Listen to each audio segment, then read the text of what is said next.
Warning, this podcast contains heavy spoilers for not just one movie, but entire franchises. We highly recommend going and watching these movies before listening to us as a companion piece that stitches all the timelines into one creepy, crime-ridden story.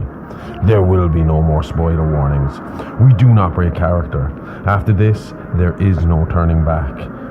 You've been warned. Hit the music. You are talking about the nonsensical ravings of a lunatic mind. It's alive! It's alive! It's alive! It's alive! It's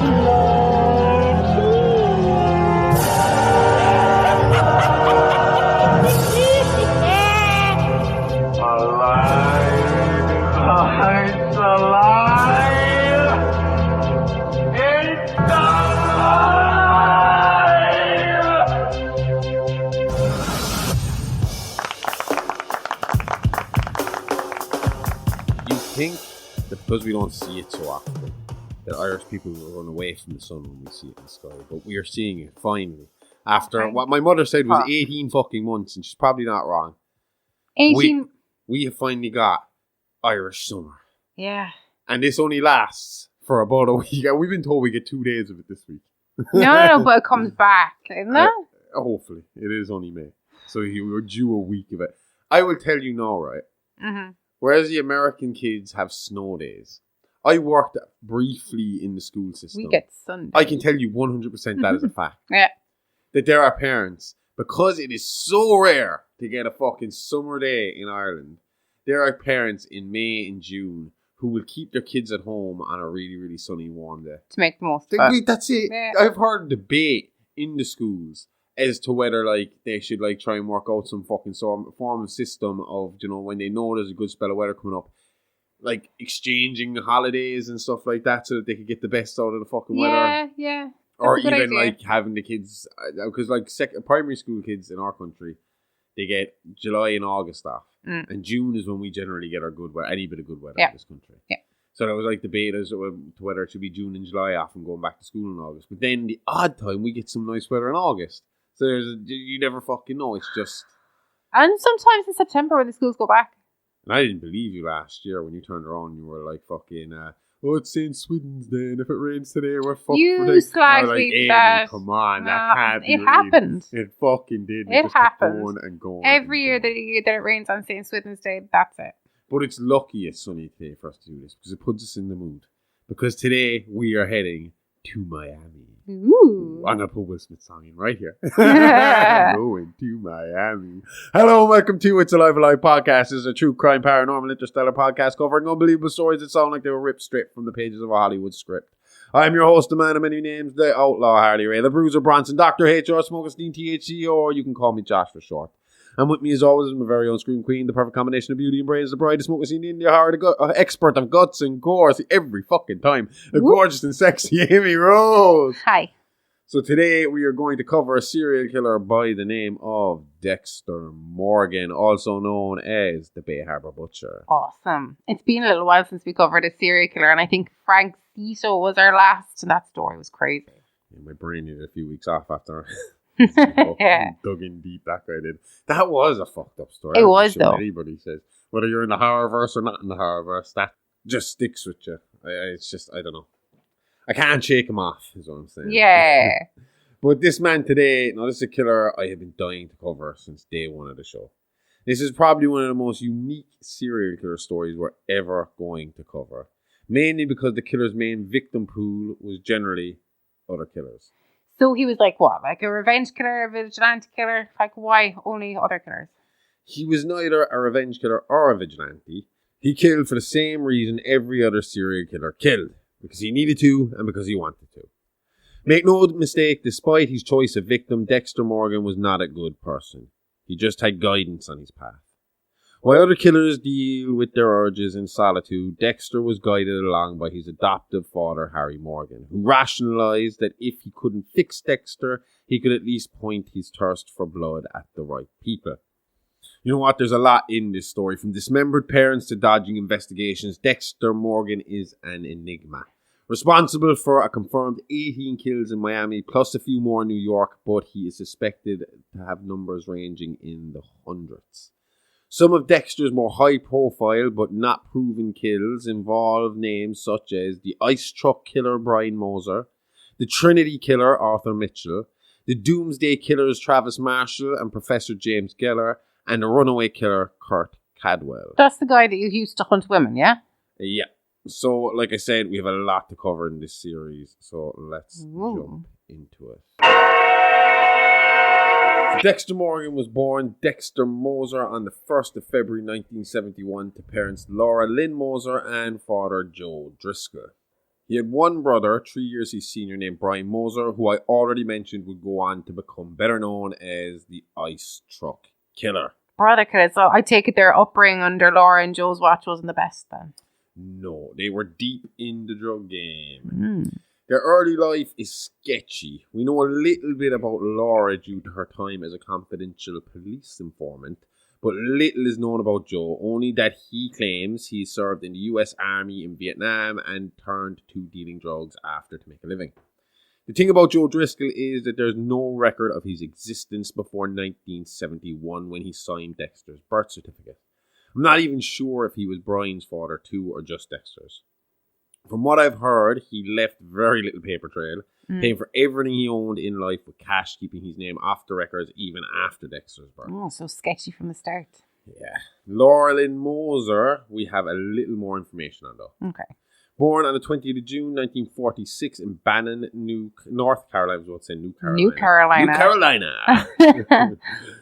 North Carolina to Emily and Dean Moser. She graduated from Sherman Valley High School in 1964 at the age of 18. Sometime later, she moved to Miami, Florida and gave birth to 2 sons, Brian and 3 years later, Dexter. Is that it? Like, I thought you had more information on her than Joe. That's nearly as vague as Joe's early life. Yeah, but unlike Joe, whose background seems to be shrouded in mystery due to, as you put it yourself, a sketchy fucking reasons, Laura's early life information is brief because it's regular, it's boring, it's normal. Laura grew up in a nice home and nothing notable happened to her until she got into a fight with her parents one night in 1966 and ran off to start her own life in Miami. Okay. Independence is a great thing, but not everybody is ready for it. And the shock of rent, food and bills without any safety net there like the family to help her out found Laura getting involved in the drug game pretty soon after arriving in Miami. Knowing no one and having very little money, Laura found herself sleeping rough and mixing in with the wrong crowd. She would later admit to police she regularly went home with men and slept with them just so she would have a warm bed to sleep in for the night. I assume this is where the drugs would come into play, like. Yeah, pretty much. Yeah. To go home with these men meant she had to be at the bars every night. Not something she complained about at her age. I mean, she's in her 20s in Miami. She wanted to be out partying anyway. Yeah. And she had the looks to get the men to buy her the drinks and take her home. It was in this environment, though, she got introduced to drugs such as cocaine, speed, and her main vice, heroin. And then I suppose she started dealing then to pay for the habit. Yeah, but very small at first, just enough to cover her own supply. It wasn't until she met Joe while out one night that the real drug dealing began. Joe, a seasoned dealer at that point, supplied certain parts of Miami with cocaine shipped from Cuba by a dealer by the name of Hector Estrada. Estrada ran a major cartel with major connections to the likes of, Pablo Escobar and the Medellin cartel. I always fucked it up. I always got to call him Mendelin. I stick an extra N in there at the start. Yeah. I wonder if Boston George ever met him. I can't remember his name coming up on the episode of Real Monsters when we profiled him on our Patreon. Me neither. And if he had met him, he would have mentioned it because Estrada was a bad man. Yeah. One you didn't cross. Something Laura and Joe would unfortunately find out the hard way. Under Joe's supervision, Laura began to sell drugs and use a lot more than she used to, only managing to get clean when she was pregnant with Dexter. 2 possession arrests led to her working as a confidential informant for Harry Morgan, a detective with the Miami Metro Police Department, and he started an extramarital affair with her. Instantly, I don't like this guy. You're a cop, you're in a position of power, and you're taking advantage of this poor woman. Apparently, Harry was well known for his extramarital affairs with his female informants, with one other woman coming out years later saying she was dumped by Harry when he started to see Laura. So at least he only took one at a time. I think her name was Valerie Hodges or something like that. She didn't take it too well anyway. Told Harry's wife what was going on. He was married. Now I know. I definitely hate him. And did she stay with him? She did. Harry was able to talk his way out of it, claiming that she was like a crazy drug-addled informant, not happy with the deal that Harry was going to get her in exchange for her information. Mm-hmm. Doris bought the story, but was suspicious enough to keep a closer eye on Harry, stopping most of his affairs, except when it came to Laura, who Harry later admitted to falling in love with, even though he did have other motives for keeping this relationship alive. Okay. Harry's goal was to collect evidence against Hector Estrada, who he had become obsessed with catching. While helping Harry, Laura became fearful for herself and her boys, but Harry insisted that she continue her job for him and obtain drugs from the cartel. Harry promised to protect her. When the drug dealers found out that Laura was a police informant and had a sexual relationship with a police officer, Estrada targeted her to be murdered. Good work, Harry, doing a bang-up job protecting a woman you claim to love. All right, I love you. Now go buy these drugs from the psychotic cartel boss. I was about to say psycartel. That sounds like the final boss of the Mendelin fucking game. I don't know who's worse, Harry or Joe here, to be honest with you. Whatever happens next with Harry, it probably wouldn't have been any better for her staying with Joe either. Like, if she didn't inform on him and Estrada, she'd probably have been in jail, lost her kids, and would probably have OD'd at some stage anyway. It wouldn't have been a fairy tale ending either way, is what I'm trying to say. Most likely, but unfortunately, that would have been a fairy tale ending compared to what actually happened. Upon hearing of Laura's affair and informing, Joe had no problem setting his partner up for Estrada before going missing for a while himself. He basically told her to stay at home and wait for Estrada's guys to drop off a shipment of coke, and he hit the road, leaving his son/sons behind, knowing exactly what was about to happen. Oh God, I'm afraid to ask because I can tell by the way you're building towards it's going to be bad. But what happened when Estrada got his hands on Laura and the kids? Surprised you've never heard this story. It's known in the press as the Miami Shipping Yard Massacre. As reported in the October 4th, 1973 news article, on October 2nd, 1973, Laura Moser, her two young sons, Dexter and Brian, as well as 3 drug users, were forced into a shipping container, CBAN 3489, the actual shipping container number, by Estrada and his 2 henchmen. Santos wielded a chainsaw while the others prevented anyone else from escaping, forcing Dexter and Brian to witness the brutal dismemberment of their mother. The boys were subsequently left in the shipping container for 2 days until the police found them sitting in pools of blood. Holy fucking shit. How old were they? Dexter would have been 1 or 2. Okay. That would make Brian maybe like 4 or 5. That's awful. At the time Dexter was murdered, she lived in 182W Center Street, according to the newspaper article. But Dexter spent his early life primarily living in a house owned by Joe and Laura it was in Laura's name. And that was in 1235 Mangrove Drive, Miami, Florida. That's a strange bit of information to give at this point. This woman and her friends are taken apart in a manner that sounds like a Sawyer family picnic, and you give me her home address. It's important later, and we're about to leave this part of the story behind, so I didn't want to forget. Okay. Do you think the trauma of seeing their mother butchered caused them to develop murderous rages? Oh, I would say that. Yeah. Well. But because he was so young, Dexter didn't remember what happened until like 3 decades later. Okay. However, Brian, who was a little older, never forgot the experience. Okay. When Laura didn't check in with Harry on the 2nd of October, Harry knew straight away there was a problem. An APB was put out and the search for Laura Moser began. After 2 days of chasing down leads, the police finally discovered the gruesome scene on the shipyard. Harry was racked with guilt and grief. He blamed himself for Laura's death and wanted to do anything he could to make up for his part of her death. He said when he entered the scene for the first time, he zoned in on the children, blocking out the blood and the gore for now as best he could. Tunnel vision, like, get the kids out of there. Exactly. Harry said he looked at the 2 boys and without a second thought, scooped Dexter up and ran from the container, leaving an indifferent young Brian behind. What do you mean indifferent? Well, Harry claims that when he went into the container, the 2 boys were sitting in a pool of blood covered head to toe like they had been painted red. Jesus. Dexter was screaming, crying, and in serious distress. Obviously. Brian, on the other hand, seemed numb to it all. He just sat there playing, splashing in the blood, completely unaware of his surroundings. He was what, 6? He was obviously just dealing with the trauma by blocking it out. I know. I mean, what would you do if you were in that fucking situation? Eventually, you're going to play with the fucking blood. Oh, that's true. Yeah. And that's what Brian would argue later to his brother. He claimed Harry looked at him and saw a bad egg, a broken soul to be discarded by the general population, and that the stigma of Harry's report would haunt him going forward. According to Brian, all Harry saw in him was a fucked up kid, as did the other officers. So rather than go with his brother, Dexter, he was placed in a mental facility in Tampa Bay, Florida. His only family there was a group of other disturbed children and the psychiatrist. Fuck me. Psychiatrist. The fuck is a psychiatrist? I am a psychiatrist. That's one of the guys living with Brian in his homes. Have you found, though, while doing the podcast, it's really hard sometimes to put the emphasis on the right part of the word that you're reading. It's really weird. Oh, fuck. Well, the psychiatrists were there too, along with the psychiatric. Oh, Jesus. Meanwhile, Brian held on to the memories of his mother and brother, Dexter. And judging on the surname change, Dexter stayed with Harry, like. Yeah. Okay. Harry adopted Dexter almost as contrition for his infidelities and his contribution in the demise of his mother. Taking him home at the age of 3, Dexter inherited a new mother, Doris, young father, Harry, and younger sister, Deborah.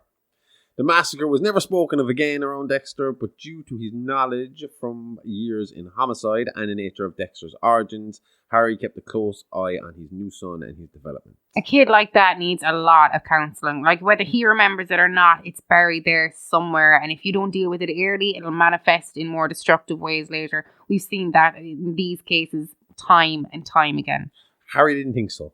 He hoped that catching Dexter so young, getting him into a stable home early, and him not having any memory of the incident meant he would be in the clear, and under his guidance, Dexter would have a real opportunity at a normal life. Okay.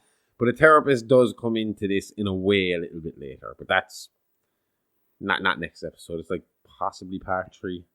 This is going to go. We're going about like 4 weeks of fucking Dexter Morgan. Nice. That's when the neighborhood pets started to go missing then. Ooh, big red flag for serial killers. Practice on animals first, then when that stops satisfying you, then it's on to humans. Harry's thoughts exactly. Now, Harry was far from what you'd call an optimist. He believed that serial killing was in your DNA, and once it takes hold, there is no going back. So to him, as soon as he catches Dexter with these animals, in his mind, Dexter was a write-off. In normal circumstances, yes. But he really felt he owed a debt to Laura, and Dexter just happened to have his mother's eyes. Aww. And Harry was a sucker for them eyes. Harry's love for Laura pushed him to think outside the box, and using a lot of mental gymnastics and crazy rationalization, Harry believed he had the solution that would quench Dexter's thirst while keeping his adoptive son off of death row. Now, just to play devil's advocate here, I will point out this wasn't Harry's first plan. He originally tried hunting and butchering the kills with Dexter, but again, animals only provide a thrill for so long, and eventually Harry knew Dexter would want the real thing. So with that in mind, Harry began to form what he called the code. And with that began training Dexter in the ways of this code, insisting that if he was going to kill, he followed this code to the letter. Harry wanted Dexter to commit justified kills only, targeting the slime that slipped between the cracks in the court system. So what did the code of Harry consist of? Okay, so there's the first and most obvious one. Don't get caught. Mm-hmm. Don't get caught, since it would result in imprisonment or a death sentence. So that's obviously first and foremost. No matter what happens, do not get caught. Mm-hmm. Rule number 2, never kill an innocent. Be absolutely certain that a target is a killer who takes lives for no excusable reason. Okay. So no manslaughter charges here. Okay. This has to be an absolute cut and order. Now, we'll get into why Dexter isn't restrained by the usual laws of man when it comes to deciding whether someone is guilty or innocent, or getting search warrants and stuff like that. So It's a lot easier for him to prove guilt. Yeah. Targets must be killers who have evaded the justice system. Victims must be killers who the police have been unable to catch or convict. Okay. This is a big one. So if there's an active investigation and there's a chance that the police will catch him first, he has got to leave that happen. Okay. He cannot make him a project until they have went through the court system has failed, and this person is out in the street and has gotten away with it. Or in a case where an investigation has happened and the wrong person has been picked up, or a cold case has happened, but Dexter knows who the person actually is, and there's just not enough evidence to pin the person. Okay. So once that happens, then he's open season. Okay. Killing must serve a purpose, otherwise it's just plain murder. That's not really a rule, it's more of a fucking, I don't know, mantra kind of slogan. Blend in socially, maintain appearances. Now this is something we see with a lot of serial killers. BTK was a good man for getting involved in the community and seeming like just a regular asshole. Okay. Control your urges to kill and channel them. So obviously with Dexter's code in place, he can't just go out and kill every time he gets the feeling to kill like other serial killers. It has to be the right person. It has to be a project. It has to take time. So he's got to find other ways to satisfy his needs. Okay. Now with Dexter, this small stuff. I mean, he was a big man for his boat. Like to go sailing. Yeah. There was a dual reason for that. He actually genuinely did like to sail, but he also got rid of bodies that way. Okay. 2 birds, 1 stone, I suppose. And I think he bowled for a while as well. But couldn't get rid of bodies that way. No. Unless you like disguise one of them, put the head in the bowling ball and then just throw it on down the smelly. The next one he stole from the scouts. Be prepared and leave no traces or evidence. The scouts don't do the traces and evidence. Well, the traces, I think they do leave no traces in the sense of leaving no rubbish behind. We didn't interrupt nature, like. I don't know what the evidence side of things. I don't know what the scouts are up to. But Scout masters have to leave no evidence. Never make a scene. Stay calm and collect. Oh, yeah. So obviously, I suppose that's because you're going to control the situation better if you are calm and collect. Oh yeah, when we did debating, that's what was always jumped into us. Well, we've been talking about calm and collected, like. You know, that even with our own kid, he was getting upset easy about stuff and angry and stuff. It's just hormones and shit. That's but it. you're trying to explain to him, it's like, whether you're right or wrong, as soon as you start screaming at someone, you're not going to win your argument. Somebody's going to, exactly. Even if they know you're right, you're now fucking screaming at them. You're so they're going escalating to it. scream back at you and they're never going to concede. You know? Yeah. Don't make things personal because it clouds judgment. Yep. So he has to be, obviously, don't kill anybody within your direct vicinity, I suppose, is what he's saying. But he still has to try and get, well, does he? Do you have to sometimes maybe get, no, we will see over the coming weeks. He has gotten close with a few serial killers before killing them. Yeah. Interacting with them to get the evidence he needed. Do you know? Okay. Don't get emotionally involved. This is one we will see him break repeatedly. And no preemptive killing. Wow. Like that Minority Report. No. As in only planned ones. Don't do it on the fly. Don't don't just say, oh, I have an opportunity, I'm going to jump at it. So only I thought preemptive was the other way around. So did I. I don't know. Maybe I wrote this wrong. Maybe I didn't. We'll never know. It's a mystery in the horror. Smooth. Tune in for part 2. So, yeah. 90% of that's just a guide for serial killing. Like, it's not a code. No, when I say they started training, I mean they started training. Dexter was constantly quizzed and tested by Harry, who, though conflicted, was determined to set his monster loose on the right path, at least the right path in his eyes. During Dexter's adolescent years, Harry taught him to stalk and hunt, educated him on police techniques, and showed him how to cover up a crime. Good dad. Dexter also became a skilled marksman, although he preferred to kill his victims up close and personal. Deborah, his sister, was envious of Dexter spending so much time with their father.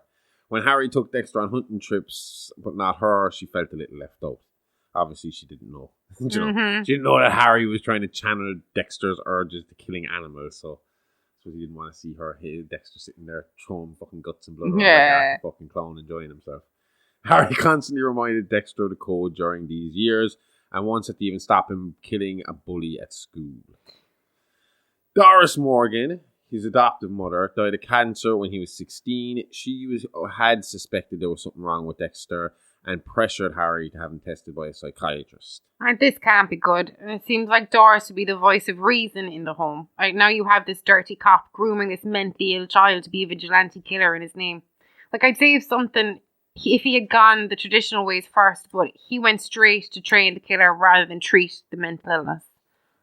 Harry was afraid, due to Dexter's origins, that regular treatment wouldn't help him, and decided early that the less paper trail or indication that Dexter had issues, the better. That way, if it turned out that he was a killer later, it wouldn't be on the cop's radar or in the system.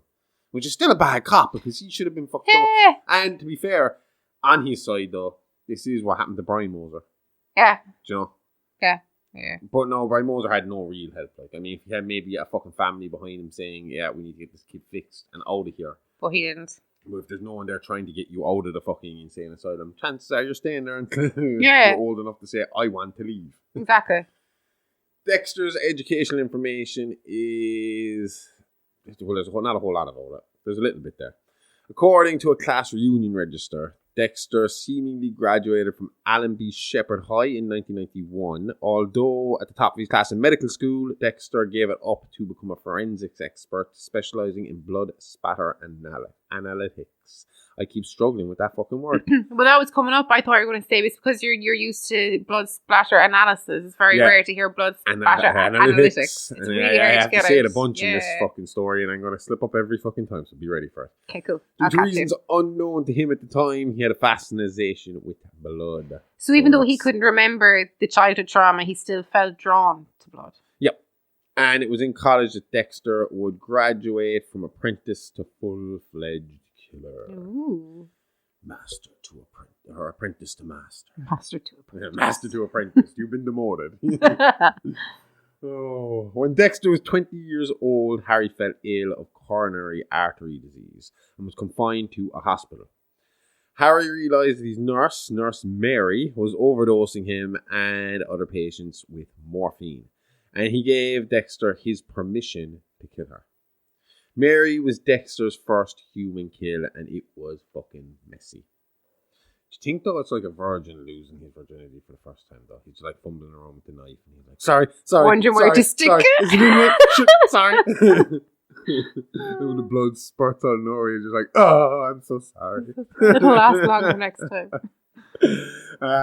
It was with this kill he embedded some details of his kill ritual, which included strapping the victim to a long and flat object, usually a table or a bed or something like that, and covering everything in sheets of plastic. So if this is just the beginning of his ritual, what did it eventually evolve to become? Because from the little I know about this guy, I've read the process or ritual was a major part of the thrill for him. Oh yeah, this guy's a major process killer. Okay.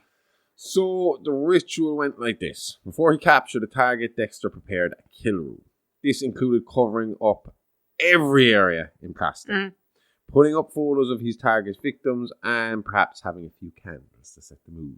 Okay. But now, when I say he covered everything in plastic, I mean there was nothing. It was a plastic. Do you know when you see in like crime movies when they bring the guy into a plastic room to kill a guy and he starts panicking because he sees all the plastic? Yeah. It was like that.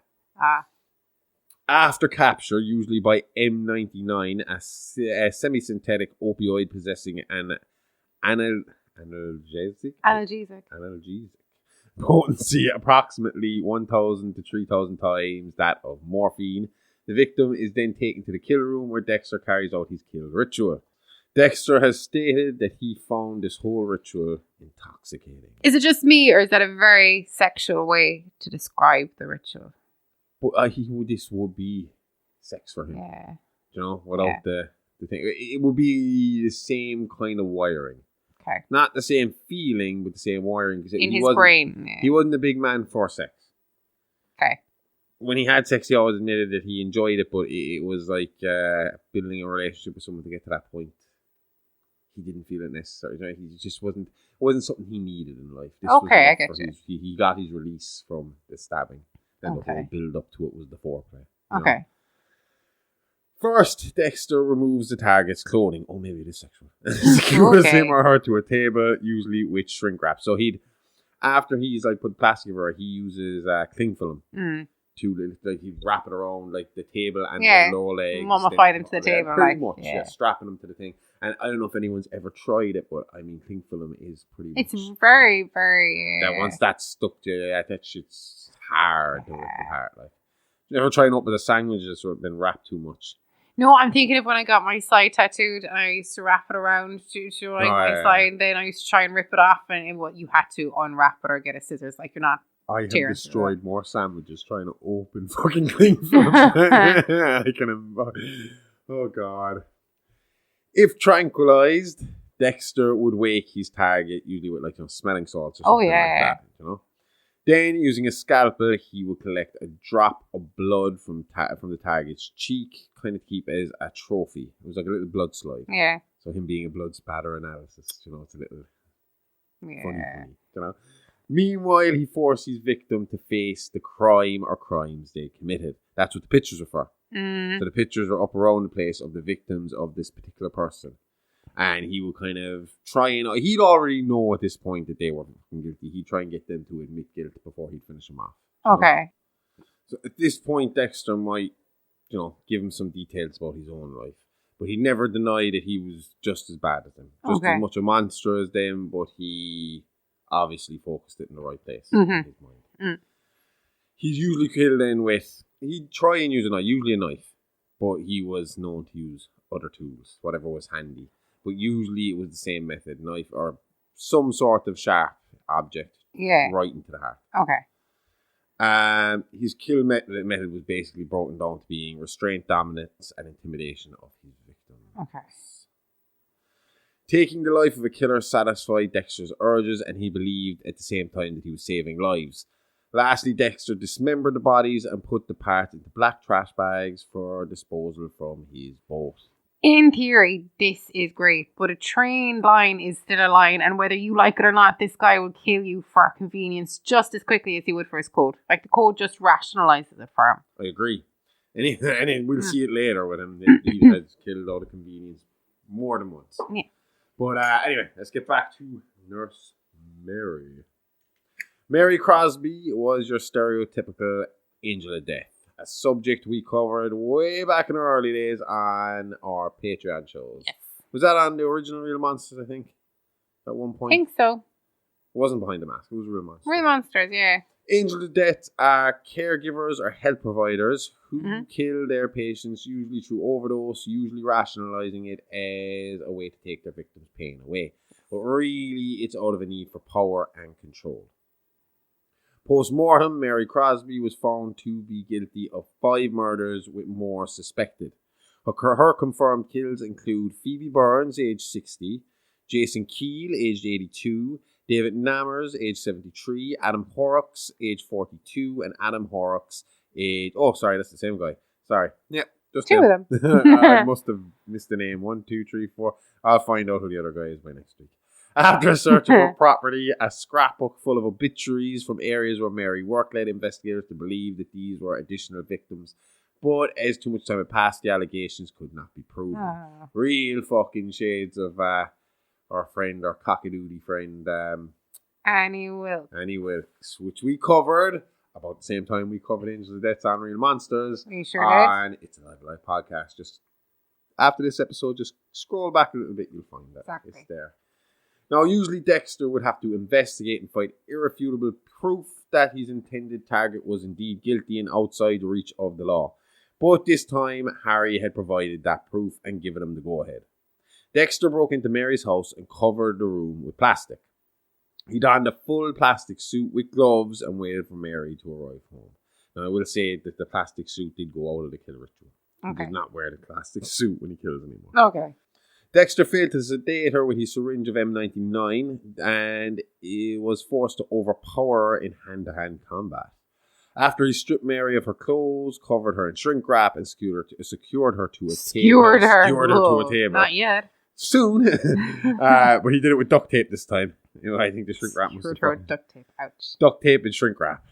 When Mary awoke, Dexter reminded her of her crimes via her special trophy scrapbook. So this time, instead of the pictures, he had, like, you know, bits of the obituaries hanging on the wall around. Yeah. Mary claimed that she helped them by putting them out of their misery. And, you know, that was enough for Dexter. Yeah. And he threw her words back at her by stating that he was going to take her pain away.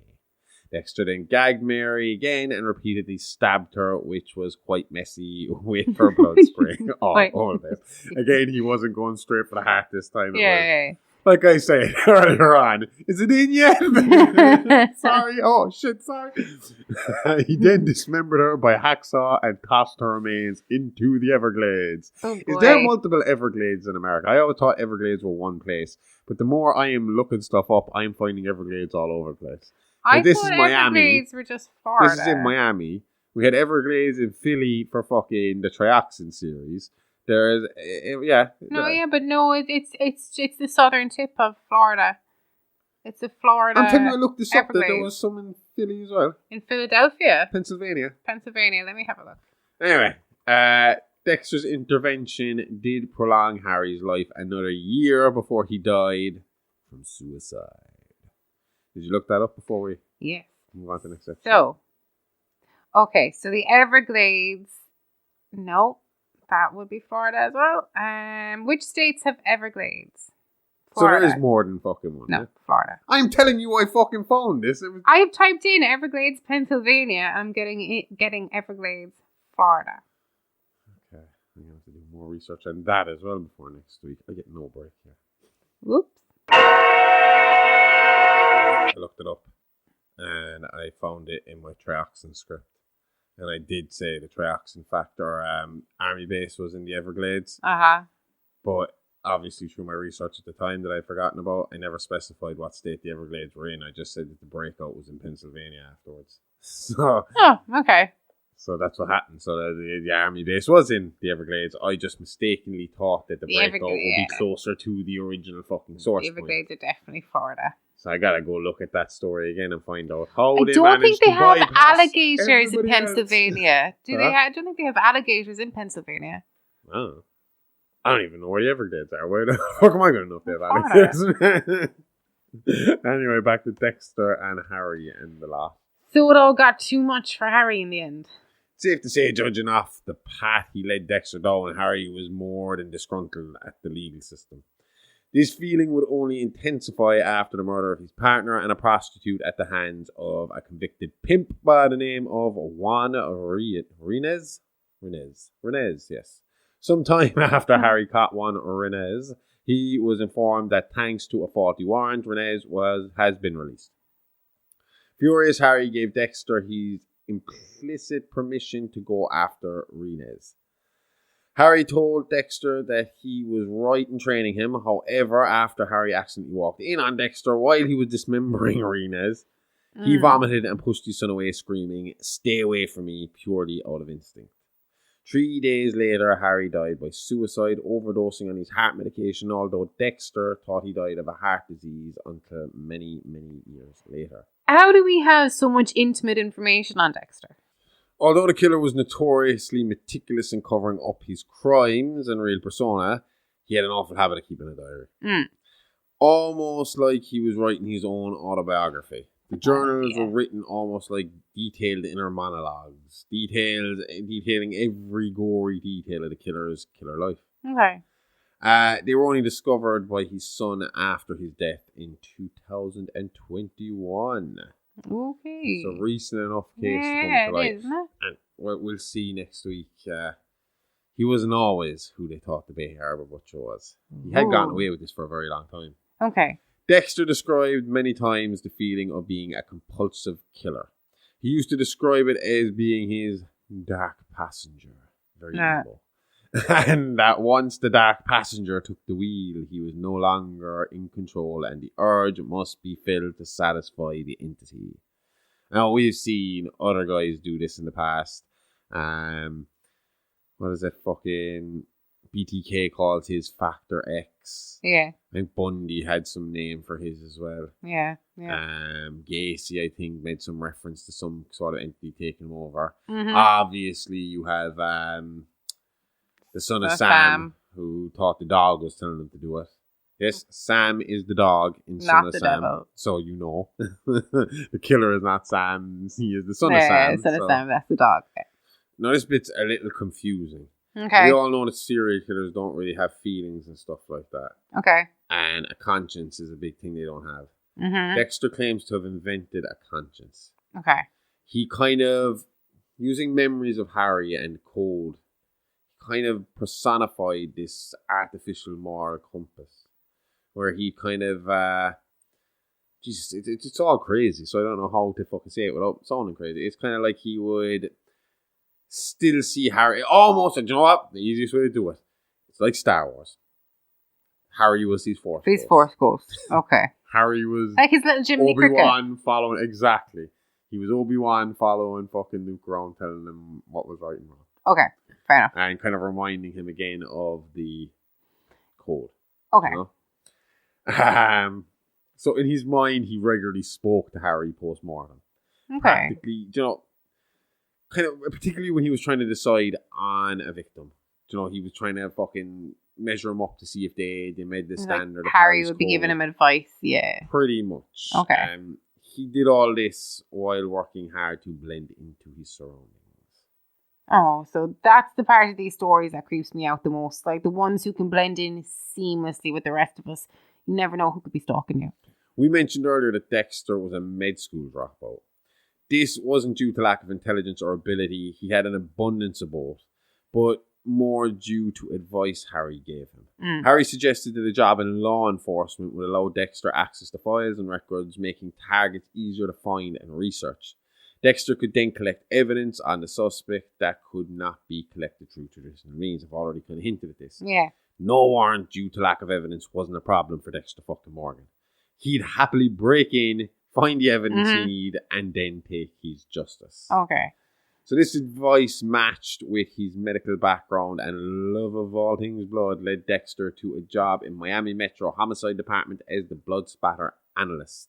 Fucking nailed it. Nice one. Good job. So from 1991 to 2006, this was the norm. Dexter would watch and wait from his position at Miami Metro. Then whenever a killer slipped through the cracks, he would strike.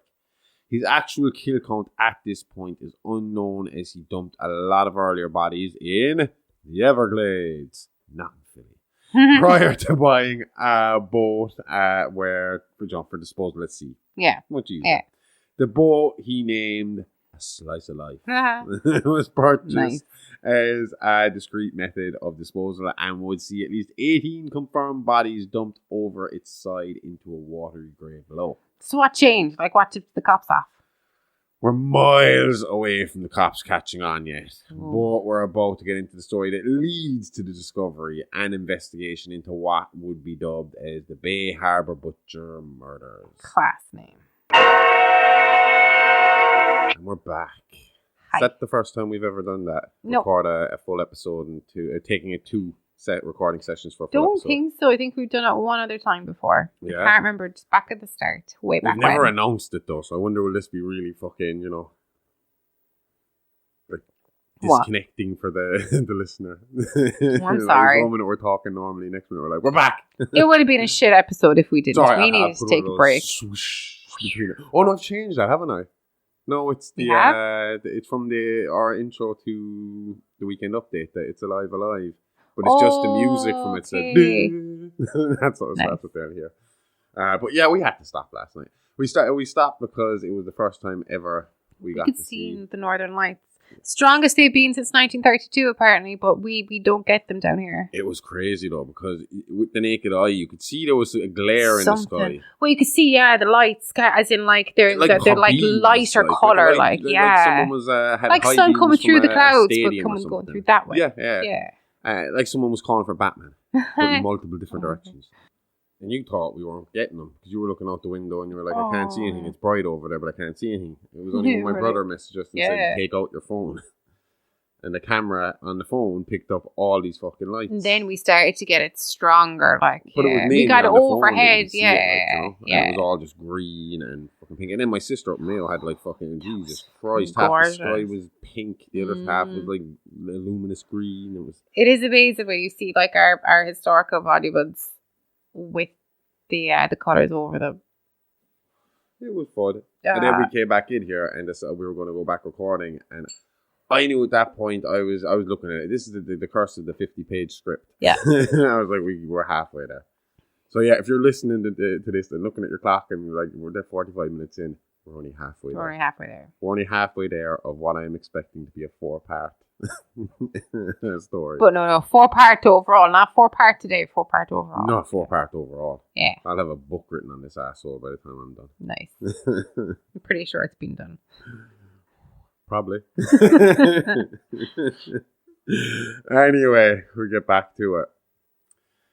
As Dexter lived in a fairly stable environment, his elder sibling Brian was living a very different yet similar style of life. Brought up in the system, Brian also developed a thirst for blood, but unlike Dexter, he was alone in his challenge of how to deal with it. He was angry at his situation and how the state and, in turn, humanity had let him down, choosing to save his younger brother while leaving him to rot with all the other Looney Tunes and bad eggs. Thing about it, though, is Brian also inherited the same intelligence and predatory instincts as his brother, leading him to become a more charming and cunning killer. Brian travelled the country and even across the world following his release from the Tampa Mental Institution after being cleared at the age of 21. It is believed that due to his isolation in the facility, he chose to travel in order to secure a life for himself and see what had passed him by growing up in the 1970s and part of the 80s. That would suck, wouldn't it? I wouldn't mind. 70s, 80s Ireland seemed like it was a quite maybe depressing place. Not depressing full on. I mean, I think there was a bit of a more fun country. There was a more community and culture thing. Yeah. But when you look at America, they were miles ahead of everybody. Oh, absolutely. And the 80s just looked like futuristic fun. Do you know what I mean? Very boxy. Yeah, but bright. Oh, especially in the American 80s. Yeah. Again, I don't feel like we had that here because I remember the early 90s and it was... show suits. Yeah, we did have them, yeah. We still have them. Oh, God. He claimed, anyway, to have travelled to Paris, France, where he studied the human form at the University of Paris, Sorbonne. Is that right? Sorbonne. My apologies to the French. It helped provide an acute knowledge of the human body, which would be used later in his life for, dismemberment of victims. Brian entered the field of prosthetics after he killed a man named Rudy Cooper in 1998, assuming his identity, including all of his information. So Rudy must have been a pretty lonely guy. Yeah. I mean, that was probably still possible back in 1998. Or am I just remembering the movie Swordfish with John Travolta? Because I'm just thinking that at that period, the internet and the computer was really fucking new. And before, it was easy to steal somebody's identity because all you had to do was steal their fucking wallet and change the picture in their ID. Yeah, that's true. And kill them, and you assumed everything. But in this scenario, you can go online. If you're a good hacker, you can go in and hack fucking files that people aren't prepared for. There's not firewalls and shit like that put in place to stop it. And taking over someone's entire life is a lot easier. Imagine that, your whole life ruined. It's happened to a lot of people. I know it's happened to a lot of people. But that's the thing. When the internet did start, and it's still to this day, the elderly are constantly fucking targeted. And they're an easy target for people on fucking line. And they fucking wipe out their phone. And they'll just wipe you out and that's it. Mm-hmm. And I mean, who doesn't know somebody at this point who hasn't had their fucking bank account hacked? I know, we know somebody personally. I think our whole family at this point, my brother and my sister, I think it nearly happened to me once or twice. They stopped the account. I got a phone call from AIB and they just cut it out. I cut my account. What do you be buying? Huh? What do you be buying online? Nothing. Dodgy sites. The dark web. The whole family. Shame. What am I married into? Anyway. Where was I with fucking old Rudy Brian here? Brian did his research at this point, tracing back to the cop who found him at the crime scene. So he knew Dexter was alive. He was going to go looking for him. Yeah. He traced it back to Harry Morgan, as well as learning that Dexter had an adoptive sister, Deborah. So he learned about Deb. Brian was overjoyed to learn that his brother was also a killer like himself. So do you wonder did he have some intuition? If he was going looking for him, did he kind of know that they must have had the same link from having a similar traumatic experience? Yeah, probably. If it's affecting him, it has to be affecting... Not necessarily. Maybe Harry was... Well, obviously we know Harry was wrong, but maybe Harry would have been right, and maybe because Dexter was caught early enough, he could have had a normal life, And maybe if fucking Harry just put him into counselling fucking day one when he found him with a dead dog, and it would have been, Yeah. Or maybe even a little earlier, just make sure the kid's okay. I think that for any death, the kids should go to counselling, to be fucking honest. Yes. Anyway, knowing all this, he devised an elaborate plan to get close to his brother, which according to Brian took years. He often broke into Dexter's apartment to learn about Dexter's life growing up and even tailed Dexter as he disposed of his victims. He was also aware of Dexter's choice of only targeting murderers based on Harry's teachings. His end goal was to reunite the two of them after making all the facts of Dexter's past come to life. To do this, he began to leave bloodless, dismembered bodies in public places to intrigue Dexter. Crazy how he could go for the complete opposite to Dexter. Like, he's a blood freak while the other is leaving bloodless bodies around Miami. So how did he get the name the Ice Truck Killer? Well, Brian, like Dexter, was a perfectionist when it came to murder. He saw his work more like art than a hobby. After a lot of trial and error, years of killing and honing his modus operandi, Brian had found a method that both satisfied his urges while calling out to his brother with his use of blood, or lack of blood, as it turns out to be. While Dexter's childhood experience led him to focus on blood, Brian's focused more on the dismemberment. He would capture his victims, usually via strangulation, then he would transport them to his kill room. His kill room resembled something out of a slaughterhouse. Like Bubba Sawyer would be proud of this. Here he would strap the victims to a stainless steel table, adjust the table to a tilt, the victim with their head to the floor. Then he would simply cut the carotid artery, letting the blood flow into a bucket below. After the body was sufficiently drained, he would move them to his cutting room. Here he would dismember the bodies, cutting at the joints, ankles, knees, groin, wrists, elbows, shoulder, and finally the neck to remove the head. All cuts seem perfectly surgically executed with the exception of one. Which one? It varied with each kill. In each case, one cut would be rough while the rest would be smooth, talented, educated cuts. So at this point, they must know the killer has had some form of medical training, or from the way you describe the cuts, a lot of medical training, specifically surgical training. That would be the first place I'd look. What was up with the one rough cut, though? At first, they thought he was just, he'd been interrupted by a potential witness, and he had to rush to finish, which would have been great for them because that means there's a potential witness out there. Yeah. But as the numbers built and the pattern continued, it became obvious that it was part of his MO. Okay. Once the body was dismembered, Brian would move the body parts from his kill room to his ice truck, using this to move them to his chosen staging area. So that's how he got the name. So, but why, what was the point in freezing the body parts just to move them to his staging area? Well, there was the Miami Heat to contend with. Well, yeah. And I'm not talking about the basketball team. No.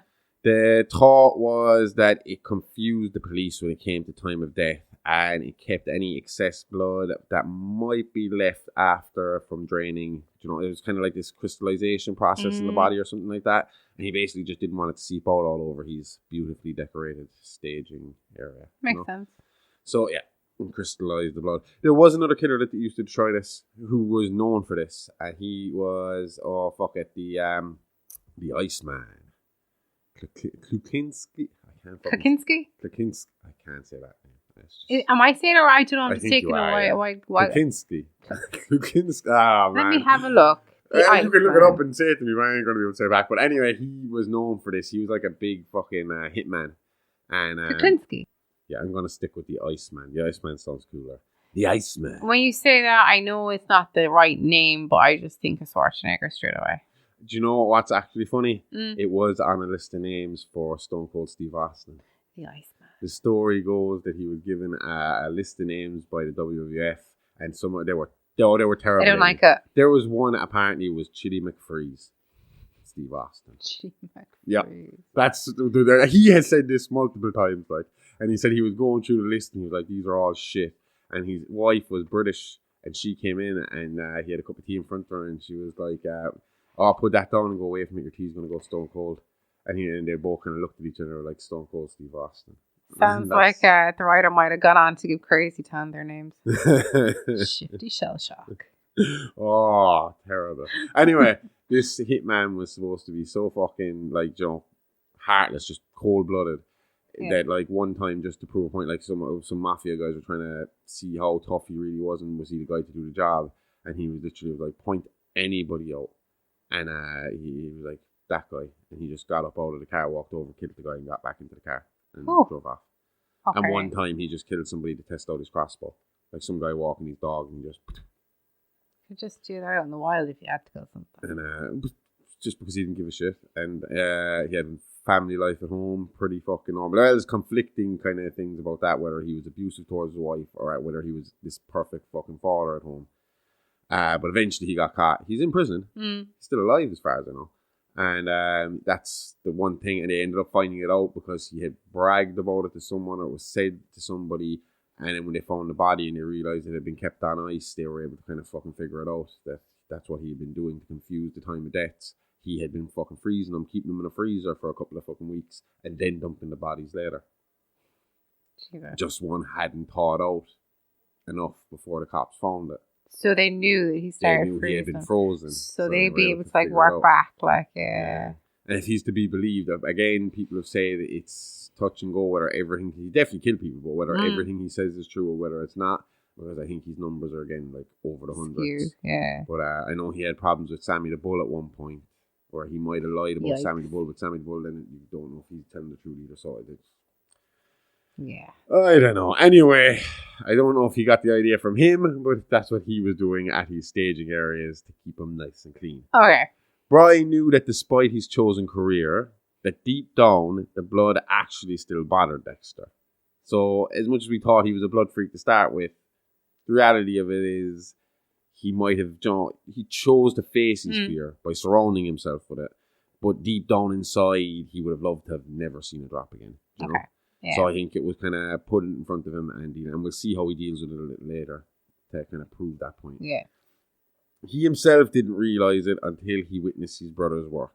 It took 3 attempts, but with his 3rd victim, he finally attracted the attention of Dexter, whose sister Deb, also a cop like her father, was working vice and was undercover hanging with the other ladies of the night when the 3rd victim was found. Deb was working her butt off trying to get a detective spot in the Miami Metro Police Department Homicide Division and working closely with the escorts on the street and seeing how they had to live, you know. Yeah. And we've discussed it a few times. Yep. She had begun to feel it was her duty to help protect these girls, you know. She felt like she was their kind of, she was their cop, you know. So she kind of, once these bodies started to turn up, she knew straight away that these girls were connected to her. Okay. He had no particular motive behind his choice of victims outside of convenience at first. He'd cruise the red light district in Miami, pick up a girl, pay her, bring her back to his place, sleep with her and strangle her into unconsciousness. Fuck me. Waiting for her to revive, strapped upside down to the table before finally explaining the situation to his victim before just to enjoy those last few seconds of terror before ending it and starting the butchering process. And this had to happen 3 times before anyone took notice. The first 2 were obviously seen as having connections, but Miami had a high murder rate at the time, and Americans are very slow to announce serial killers. Yeah, because the idea of 2 different people murdering, dismembering a body in the same area is better than having just one. Yeah, tell me about it. I always say this. It's thinking like this that kept like Joe D'Angelo, better known as the Golden State Killer, on the streets for decades. Cops refused to link his crimes, leading to him working under various different monikers. He was the Visalia Ransacker, the original Night Stalker, and the East Area Rapist. I always wondered, that's it. I always wondered, was he like, when he, because Richard Ramirez is the Night Stalker. Was there like some point where D'Angelo was like sitting at home in the 90s reading the paper and was like, who the fuck is this motherfucker? The Night Stalker. Fuck this. And he went out and he was like, full rebrand. I am the original Night Stalker. That makes you sound bland though. Original. Makes you sound like you just got a tiny bit of salting. That's it. Sounds like a band that split up and they're fighting with each other and one is this thing is the original. Anyway, while working vice, Deb had begun to hear of girls in her circle going missing off the streets. Not unusual in this line of work, not always in a bad way. Sometimes girls have enough of life and may just leave the city and go back to their hometowns for clean up and start fresh. Yeah. And in those cases, they don't usually fucking tell anybody. They just up and leave. But in these cases, Deb was able to check the records and positively ID all 3 of Brian's first victims in the ice truck killings. That had to be by design, right? I mean, if they were all girls on Deb's beat, then he was bound to be choosing them to get her attention and then in turn Dexter's attention. Everything Brian Moser did was by design. Yeah. I feel like fucking Will out of Hannibal now. Nothing was a mistake, and with his 3rd victim, he had finally gotten his wish. It's strange that Brian would choose to leave a bloodless scene to grab the attention of Miami Metro's blood splatter and a spatter. I keep going to say splatter, analyst. But like I said, he had a plan. I always say splatter as well. No, it's spatter. I know splatter makes more sense because the blood going splat and he is saying how it goes splat, but they call it spatter. Because it's the pattern of the splatter. So splatter. I don't know. So, anyway, he was leaving, and as I said, if you're leaving a bloodless scene, there's not much call for the blood splatter analysis. You know? So, exactly. But again, this guy knows what he's doing. I assume he knew this was all working out for him. The plan was going as it was supposed to, so I assume he knew that this process would eventually bring Deb to call her brother in. And that's going to pique his interest, you know. This is something, and it did. I mean, it was designed to pique his interest, and it was designed to become his eventual obsession. But it's a new ongoing investigation, and according to his code, he couldn't get involved until the law well and truly failed. This is true, but Deb knew he had like a sixth sense for crime scenes, almost like he could look at it from a different perspective to his colleagues. He could sympathise with the killer so he could rationalise the MO better. Exactly. When the third victim, Heather Costas, was discovered along with Jill Vartos and Terry Ludlow from Deb's Beach, she knew something was up, and having built a little trust with the girls and her brother's killer intuition, she hoped to crack the case and make a name for herself in the process. Dexter agreed to meet her at the third scene to have a look, and what he found amazed him. Surely working as a blood spatter analyst in Miami, he's seen his fair share of gory crimes, so why does this one stand out to him so much? Again, trying to make sense of the senseless. We say this so often. We should get a t-shirt. Making sense of the senseless. It's a live podcast. We make sense of the senseless. Do we? I'd assume it was the lack of blood that kind of, attracted him to the situation. I mean, Brian's trying to get his attention. This murder and posing method has to be designed for that purpose. Yeah. And it was a success, because after examining the scene, he was hooked. His head swimming as he walked off the scene without a word, leaving Deb standing around clueless and confused by her brother's behaviour. It's just a guess, not anything I've read, but Brian must have been close by to witness his reaction. It would make sense considering he had kept such a close tabs on him up until now, and it would make sense judging off his next move. Looking to capitalise off his success, Brian swung into action, already with another freshly cut body sitting in his truck. He followed and watched his brother until he found the right location. This was a local crab festival based on the Miami Beach boardwalk. Presumably because Dexter's there. Yep. He was on a date with his girlfriend, Rita Bennett. Oh, girlfriend. I didn't know why. I don't know why, but I pictured Dexter as a loner. The real Dexter is a loner at heart, like. But Harry had taught him well. He knew he had to put on a mask in public. He had to blend in with the crowd, and for that reason, he forced himself to fake social situations. So he didn't really care for this woman. This is where it gets complicated. At first, she was just a cover for him, a life accessory to make him look more normal. But over time, he did develop a bond with her, and he himself found it hard to rationalise in his own head, what was going on. But, yeah. It's said that although a psychopath might not care for another person in a traditional way, they can be fiercely loyal to the few that they are close to. Like, it's not so much love in the same way that we would love, but more kind of being protective of what they see as their possessions. So a psychopath could go to extreme measures for someone they see as a friend, not because it'll hurt their feelings if anything happens to you, but more because they see you as their toy to play with, and anything that makes you unhappy or hurts you makes you less of a fun toy, and then in turn inconveniencing the psychopath, which to them is absolutely unacceptable. Yeah, sounds about right when it comes to Dexter and Rita, but we'll have more on them and their relationship next week's episode. Okay. This week, we'll stay on course with Dexter's immediate family issues. Because there is a big story around who she is and why he chose her, and we will. Why he chose to be with her, like? Why her in particular? Okay. He has his reasons for her being the person he wants to be with. Huh? Kind of creepy. Well, we're talking about fucking serial killers here. What do you want? I mean, sense from the senseless. Anyway, so the victim at the Crab Festival was 23-year-old Alice Curry, yet another girl well known to Deborah Morgan.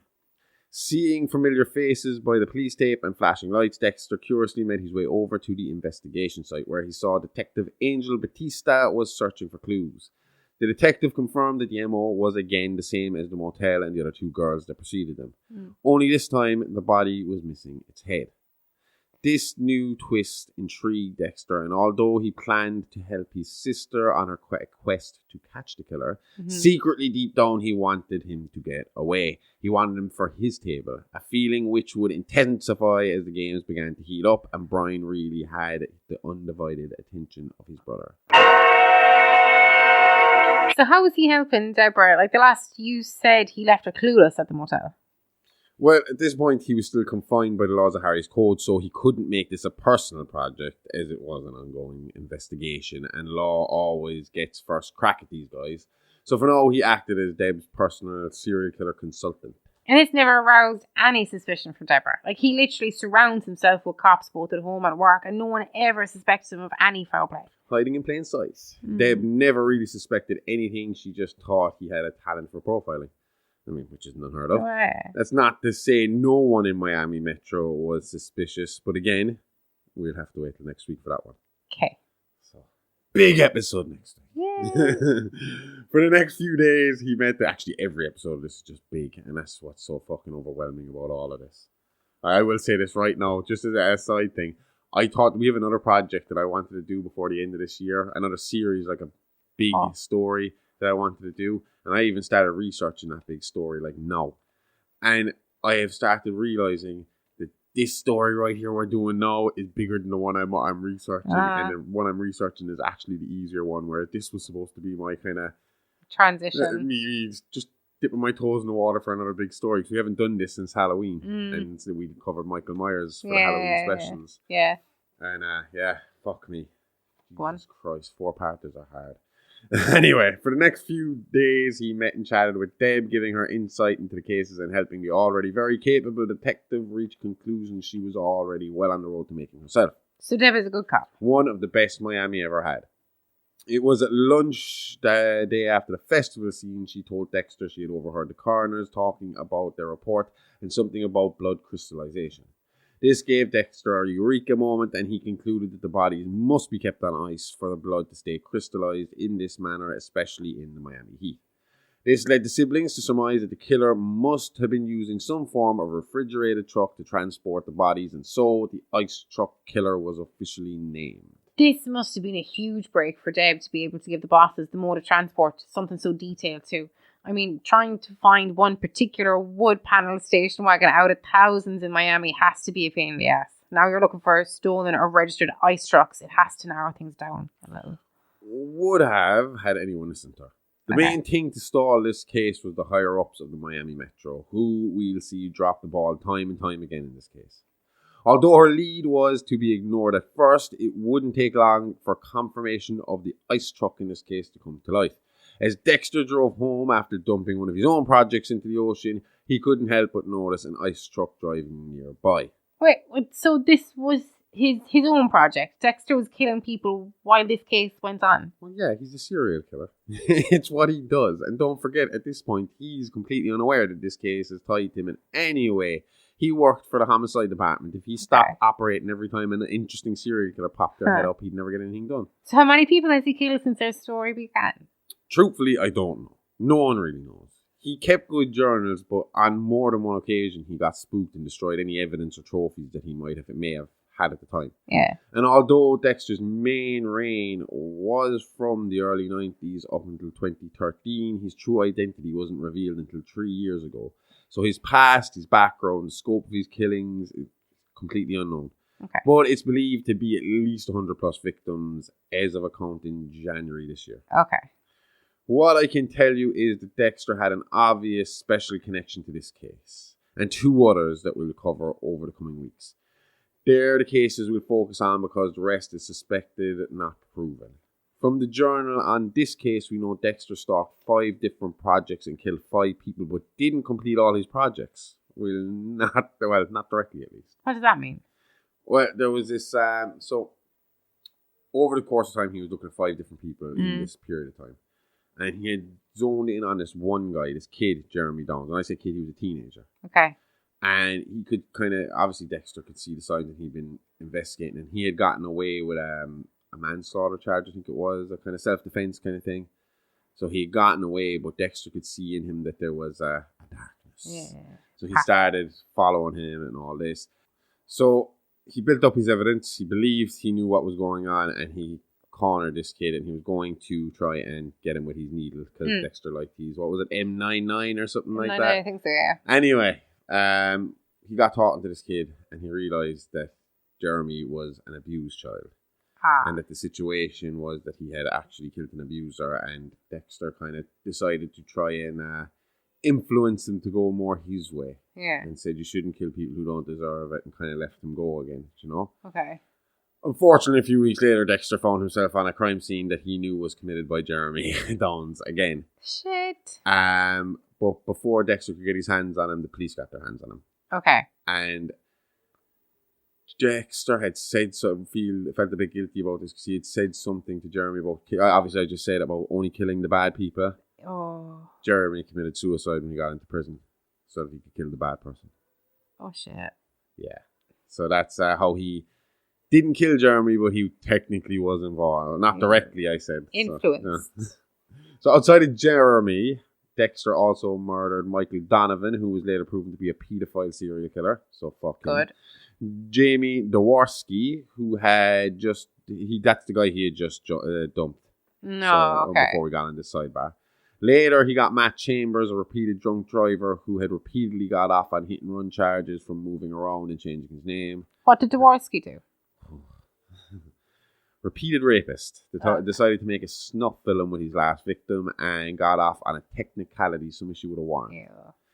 Dexter also murdered Dr. Emmett Meridian, who specialized in hypnotherapy and had been subliminally Good job. encouraging his powerful female clients to commit suicide, and a couple by the name of George and Valerie Castello. They had been smuggling Cuban immigrants into the country at a high price, then holding the Cubans hostage until the family paid their ransom. If the ransom wasn't paid in time, the hostages were killed as a warning to the other families who may still have family members under the Castellos' care. So he didn't directly kill Jeremy, but he killed 5 because of the couple. Exactly. And there's a little bit more to that case, and we will get into it a little later. Okay.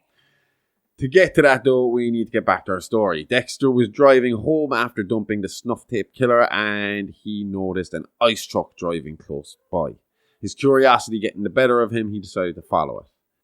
Dexter wrote that he felt like the killer knew he was being followed.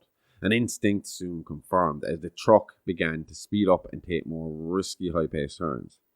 Dexter tried to keep up, but after a short chase, lost sight of the truck on a side road. That's when he said the lights turned on to blind him. Full blast floodlights right in the fucking eyes, so he couldn't see or do anything. And before he knew it, there was a head flying towards his windscreen. The head would soon be discovered to belong to the last IT cake victim, Alice Curry. So now Dexter is a witness to the ice truck, confirming Deb's theory. And winning her a big promotion in the process. Deborah Morgan was officially a Miami Metro homicide detective. Ooh. It was late when Dexter dumped Dworsky overboard, even later when the head hit his car. So by the time he was done talking to the cops, the sun was coming up. But any hope of this day being over was dashed when he found a Barbie head hanging from his fridge door when he got home. Yikes. He then opened the door to find the rest of the doll broken into segments laid out like the victims of the ice truck killer. Brian had been in his house. It wasn't his imagination. The killer knew him and he was trying to draw him in closer. The average man would be worried or confused as to how they fit into the narrative, but not Dexter. He was curious, excited, almost giddy at the thought of going toe-to-toe with a killer whose work he had held in such high regard. This is amazing. This has to be the most honest and detailed look into the mind of a serial killer. A very new and fresh perspective to what we've dealt with before. We're barely scratching the surface here. We'll be living with Mr. Morgan for at least the next 3 or 4 weeks with all the stories we've got to work through. Cool. The next big find was again by Detective Deborah Morgan. She rang her brother and frantically told him about how she had tracked down the truck and that he needed to come down to see the scene and take a look. When they entered the truck, they found one solid block of ice, the fingerprints of his next victim encased inside, each nail sporting a different coloured nail polish. What about the rest of the truck? Spotless. No other evidence was found in or around the truck. A little later, the rest of the victim's body was found at a local ice rink, staged like little packages in the hockey goals. So do you know the little hockey goals they have? Yeah. They're tiny, and it was kind of like packaged on top of each other there. Yeah. And this would be identified to be Sherry Taylor, street name Cherry. Okay. Just a quick detail, in between finding the truck and Cherry's body, Dexter had returned home to find the Barbie reaffixed to his fridge, but the contents of the body and the inside, they were gone. So Brian had come back and taken them away again. So this guy is a regular visitor here. Like, he didn't just do this once. Chances are he knew that apartment as well as Dexter himself. He had probably been in and out of there hundreds of times over the years building up to this event. You know, he's been doing his research, so he's been living kind of Dexter's life from afar. Yeah. Anyway, back to the ice ring. This scene proved to give the cops a much-needed break in the case and their first real lead in terms of identifying a suspect. The ring was fitted with the most up-to-date security available at the time, and the footage from the night before showed ice ring security guard Tony Tucci as being the man to pose the bodies. Tony's current whereabouts at that time were unknown, and with that, he became the main suspect and a manhunt began around Miami in search for Tucci. This was the police department's first fuck up. They jumped at the chance to put a face to the name, so with very little evidence, they prematurely announced Tucci as a suspect. A little closer inspection of the tape and of Tony Tucci's life would soon see that theory debunked as it became clearer and clearer that Tucci was not the killer but just another victim or pawn in the game Brian was playing with Dexter. You mentioned earlier that it was known that the ice truck killer was picking girls up in his truck. It wasn't picking girls up in his truck. Instead, he was using a wood panel station wagon, which, from what we can tell from watching American sitcoms and TV shows, is a very common car in the States. I've never ever seen one. We had those tiny long cars, but they're not the wood panelled ones. You never really saw them around Ireland, did you? Seen one or two maybe, but not common. Well, it doesn't make a difference because Tucci didn't have a driver's license or any car registered to him or his mother with who he lived at the time. He had no criminal record, no violence or trauma in his past, and his home turned up no signs of being the ice truck killer. This led Detective Dexter Morgan and Sergeant James Dokes to take a closer look at the videotape. There they discovered that Tucci was constantly looking off camera and looked to be interacting with an unseen accomplice. They hypothesized that possibly Tucci was just a decoy and that he was taking orders from the real-life killer off camera, possibly at gunpoint. Tucci must have then been kidnapped by the killer to be used as another art piece at a later date. Again, the brass didn't want to hear it, and again they stayed headstrong and steadfast that Tucci was their man. Just like before, it wouldn't take long for them to be proven wrong and have to go to the local and national TV to make public apologies to Tucci's family. I suppose once he used Tucci's body, they know he's not the killer. Kind of. This is like the next phase of Moser's plan. Okay. Tucci was there to serve a different purpose from the escorts. And a few days after the announcement of Tucci as main suspect, a hand turned up at Petrie Beach. It was then positively ID'd by DNA to belong to Tony Tucci. Along with the hand was a photo. The photo was of the hand's dumping ground before the hand had been dumped. Kind of like a before and after dumping picture. Yeah. So literally just the area the hand was found in. It was like a picture was taken before the hand was placed there, and then the hand was put down and the picture was put next to it. Okay. This made no sense to detectives on the case, but the location sparked some memories in Dexter's brain. He had been here before as a child, but what relevance it held to his link with ITK, he could not figure out. Not long after this, Tucci's foot was found at a local soccer pitch and his thigh at a pumpkin patch. Again, they were accompanied by pictures of the scene pre-dumping. Yeah. Again, Dexter recognized these locations from his life, and now he knew why they seemed so familiar. He had the same pictures at home in his personal photo album. Only difference was most of them contained himself and or other members of the Morgan clan. Brian was trying to send him a message. So after the pumpkin patch discovery, he went back to his apartment to search for clues. If ITK was in his home and went through his things, maybe he had left a clue to help him along, and he was right. After a little searching, he came across a picture of himself and Harry standing outside the Angel of Mercy Hospital in 1991. The year of his first kill. On the back of the picture, Dexter found a smiley face drawn on the corner. It was perfect. The hospital had since closed down and fallen into disrepair. Thinking of the space, the equipment needed to ply his craft, Dexter knew this had to be the hideout for his secret foe. Now, by the rules of the code, Dexter should have really called this one into Miami Metro and allowed them to follow up with the possibility of an arrest still on the table. But the game had gotten personal.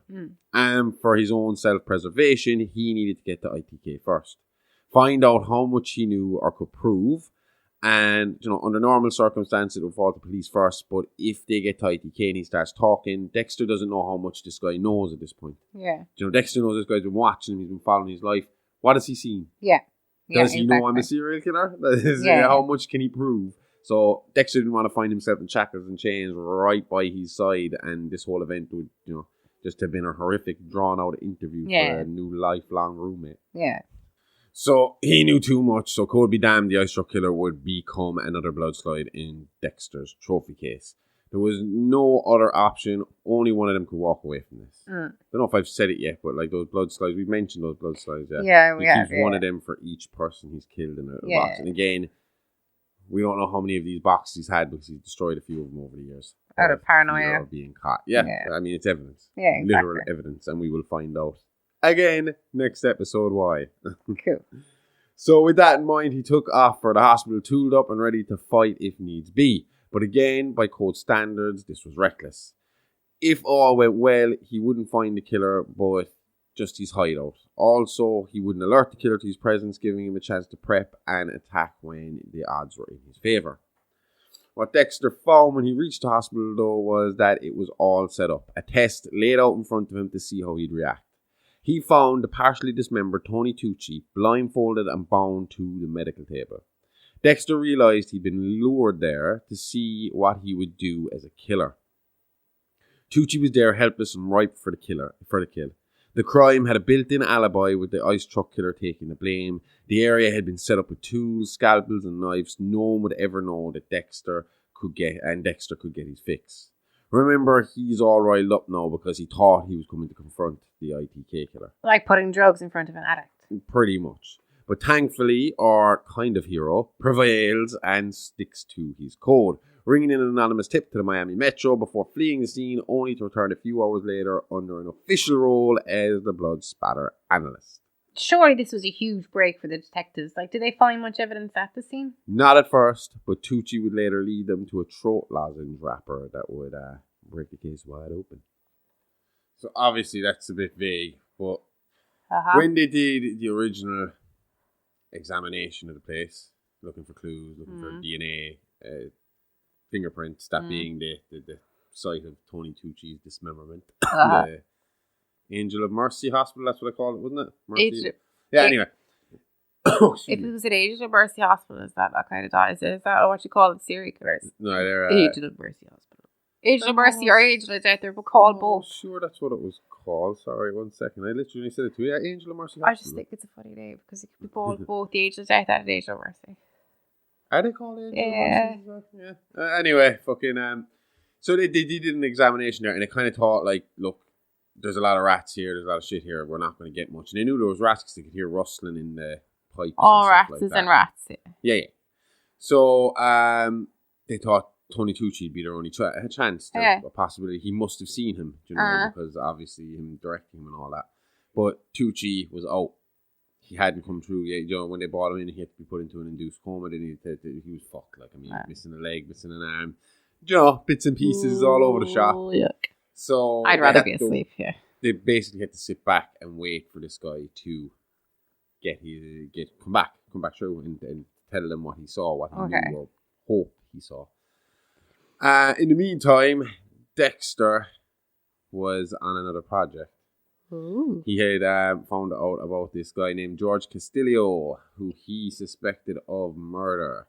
And he found out about this through Rita's housekeeper friend from the hotel. I think Rita worked in a hotel, I think. Okay. And they were friends there, but she had basically kind of given her the thing of, I would try to get my husband in through illegal avenues. And I had to pay these people to bring him in. Yeah.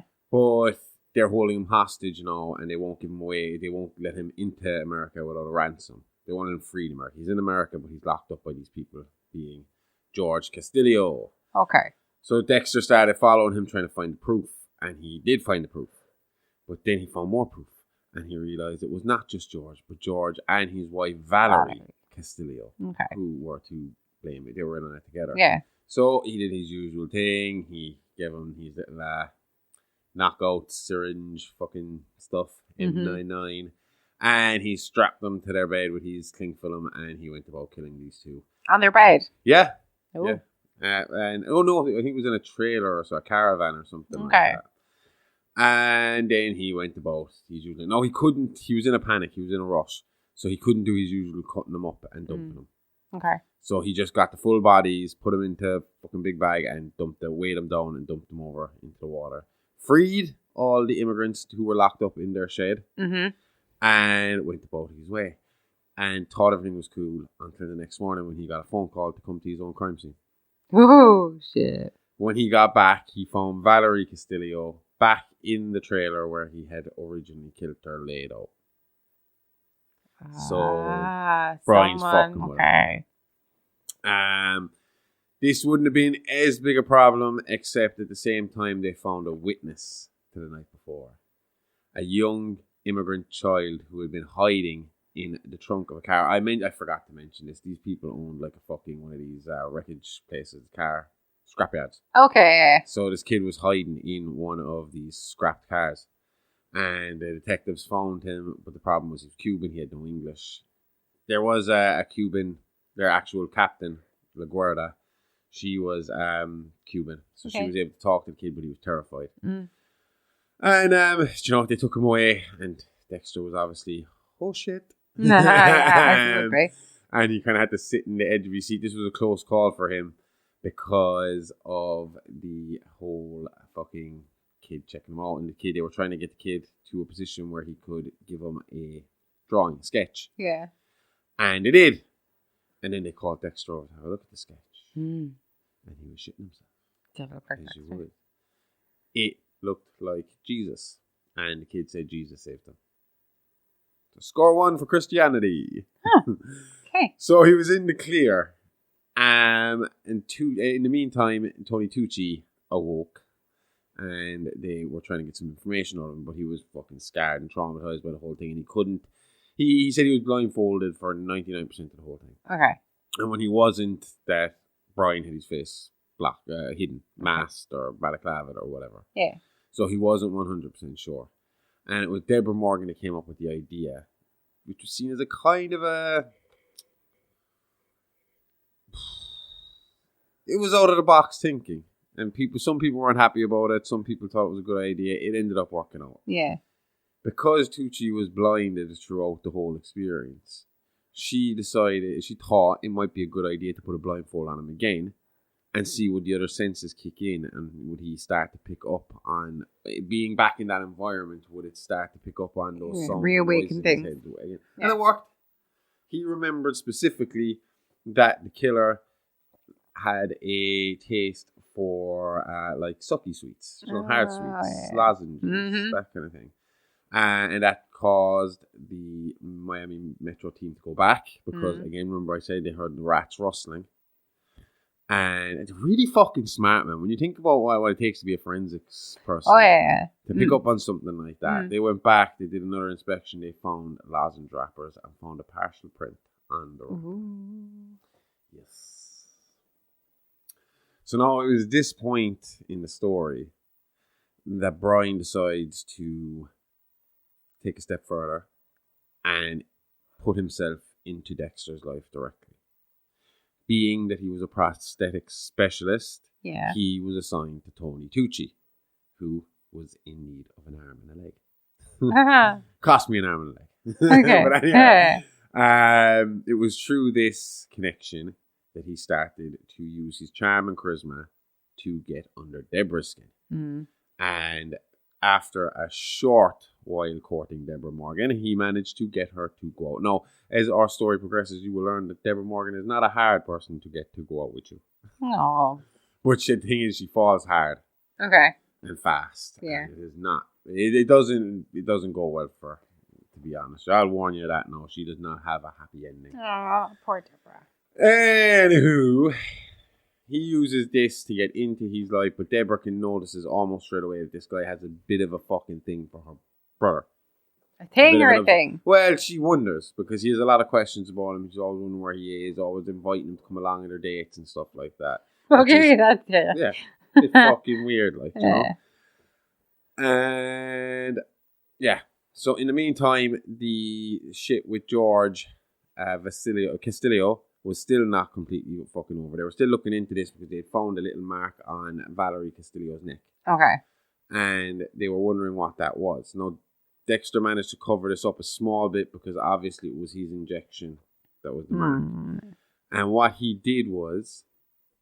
sorry. Excuse me. I'm missing a huge part right here. I nearly skipped over a huge part. He was stuck on this for ages. Didn't know how to get out of it. Until Brian gave him a fucking clue. He was going through his slides and he noticed that the slide of George Castillo had a smiley face imprinted into the slide that he had already fixed and put away. Which means Brian was back in the apartment and had marked George's slide to give Dexter the hint of what to do because Valerie was obviously put back by Brian. Yeah. The hint being, take this fucking slide, put it on a knife and put the knife in the scrapyard. Okay. Or put Valerie's blood on the knife and put it back in. And George was still missing. George's body had stayed dumped. Brian didn't pull that one out of the water. So Dexter was then able to frame George Castillo for the murder of Valerie Castillo, getting him off the hook. So again, Brian kind of teasing him, kind of saying, look what I can do. I can get you caught anytime I want. At the same time, here's how you get out of it. Okay. Yeah. So being your typical dick big brother, I know I was a big brother. You gotta do that shit every now and again. So I suppose at this point you're asking yourself what happened with the partial print. Absolutely fucking nothing. Because Rudy wasn't in the system. Shit. No, neither was Brian Moser's fingerprints. They only keep those prints for a certain amount of time. If you're not a reoffender, they get destroyed after a certain really? amount of time. I thought once they have your fingerprints, I don't know what way it works in Miami, but I suppose when he's a young offender, give him a chance, like there isn't going to be any sign, and he hasn't been caught for anything since he left the mental institution. Yeah. So it was there for when they got more evidence. Okay. But at the moment, it was no real good to them. But they did manage to identify another suspect in the meantime. Okay. And that was 32-year-old Neil Perry. And before I shitting all over him, this was a good suspect. They should have just dug a bit deeper here. Okay. Neil Perry was a brilliant but deeply disturbed computer analyst who collected and preserved dead animals. So he's into taxidermy. It's strange, but it's not enough to make him a suspect. No, but having a history of mental illness that caused violent outbursts along with parking tickets near two of the ice truck killer's dumping sites on the day of the dumping was enough for them to go and have a look. How he reacted to them coming to have a look at him, that solidified him as a suspect. Yeah. The circumstantial evidence paired with the media frenzy and pressure to get the case closed made getting a search warrant easy, and as it was being executed, Perry panicked and made a break for it. Is this just his mental illness causing him to panic and run? I mean, we know he isn't ITK, so why run away? Perry had a very abusive mother who, until the day she died, treated her son like shit. I know where this is going. And he snapped one day and killed her. Nope. Okay. Perry stayed submissive to his mother until the day she keeled over and died from a heart attack. It was only after her death that Perry got brave, mutilated her corpse, and buried her in the yard where his mobile home was situated. He never reported her dead and continued to collect her social security payments. So this guy ran because he thought he was being done for welfare fraud. I mean, I assume if they thought they were closing in on the ITK, then they'd have the SWAT team with them. Like, surely he must have clicked this as overkill in a welfare fraud case. I think in his head, the mutilation of his mother was the murder, like the fantasy lived out. Okay. When he was eventually arrested, he confessed to it as if it was how she died. It was only after an autopsy that her cause of death was confirmed to have been a heart attack. This guy was batshit crazy, and after fleeing the sea, was eventually tracked down to a seedy motel where he had barricaded himself into a room, bringing an escort in with him at gunpoint as a hostage. He was eventually subdued and arrested, and it was announced on live TV to all of America that Miami Metro had the ice truck killer in custody. You think after the Tony Tucci debacle, they'd keep their cards close to the chest until they confirmed his guilt? They thought they had, because after his arrest, Perry confessed to everything. His mother's murder, the welfare fraud, and the ice truck killings. Thinking about it now, you think after they realised the mother's murder wasn't real, that they would have figured this shit out. The only one he's actually guilty of is the welfare fraud. I know, yeah. Imagine it. Fucking welfare police at the door, SWAT on you. Needless to say, Dexter's reaction to Perry was a little underwhelming. Oh. He had expected this psychotic genius, this artistic, refined person. And what he got was this absolutely batshit crazy Looney Tune who was just really hamming it up, really playing the serial killer card. No, it didn't take long for the police on the ground, the main police, the guys investigating the shit, to realise that Perry might not be there, man. Okay.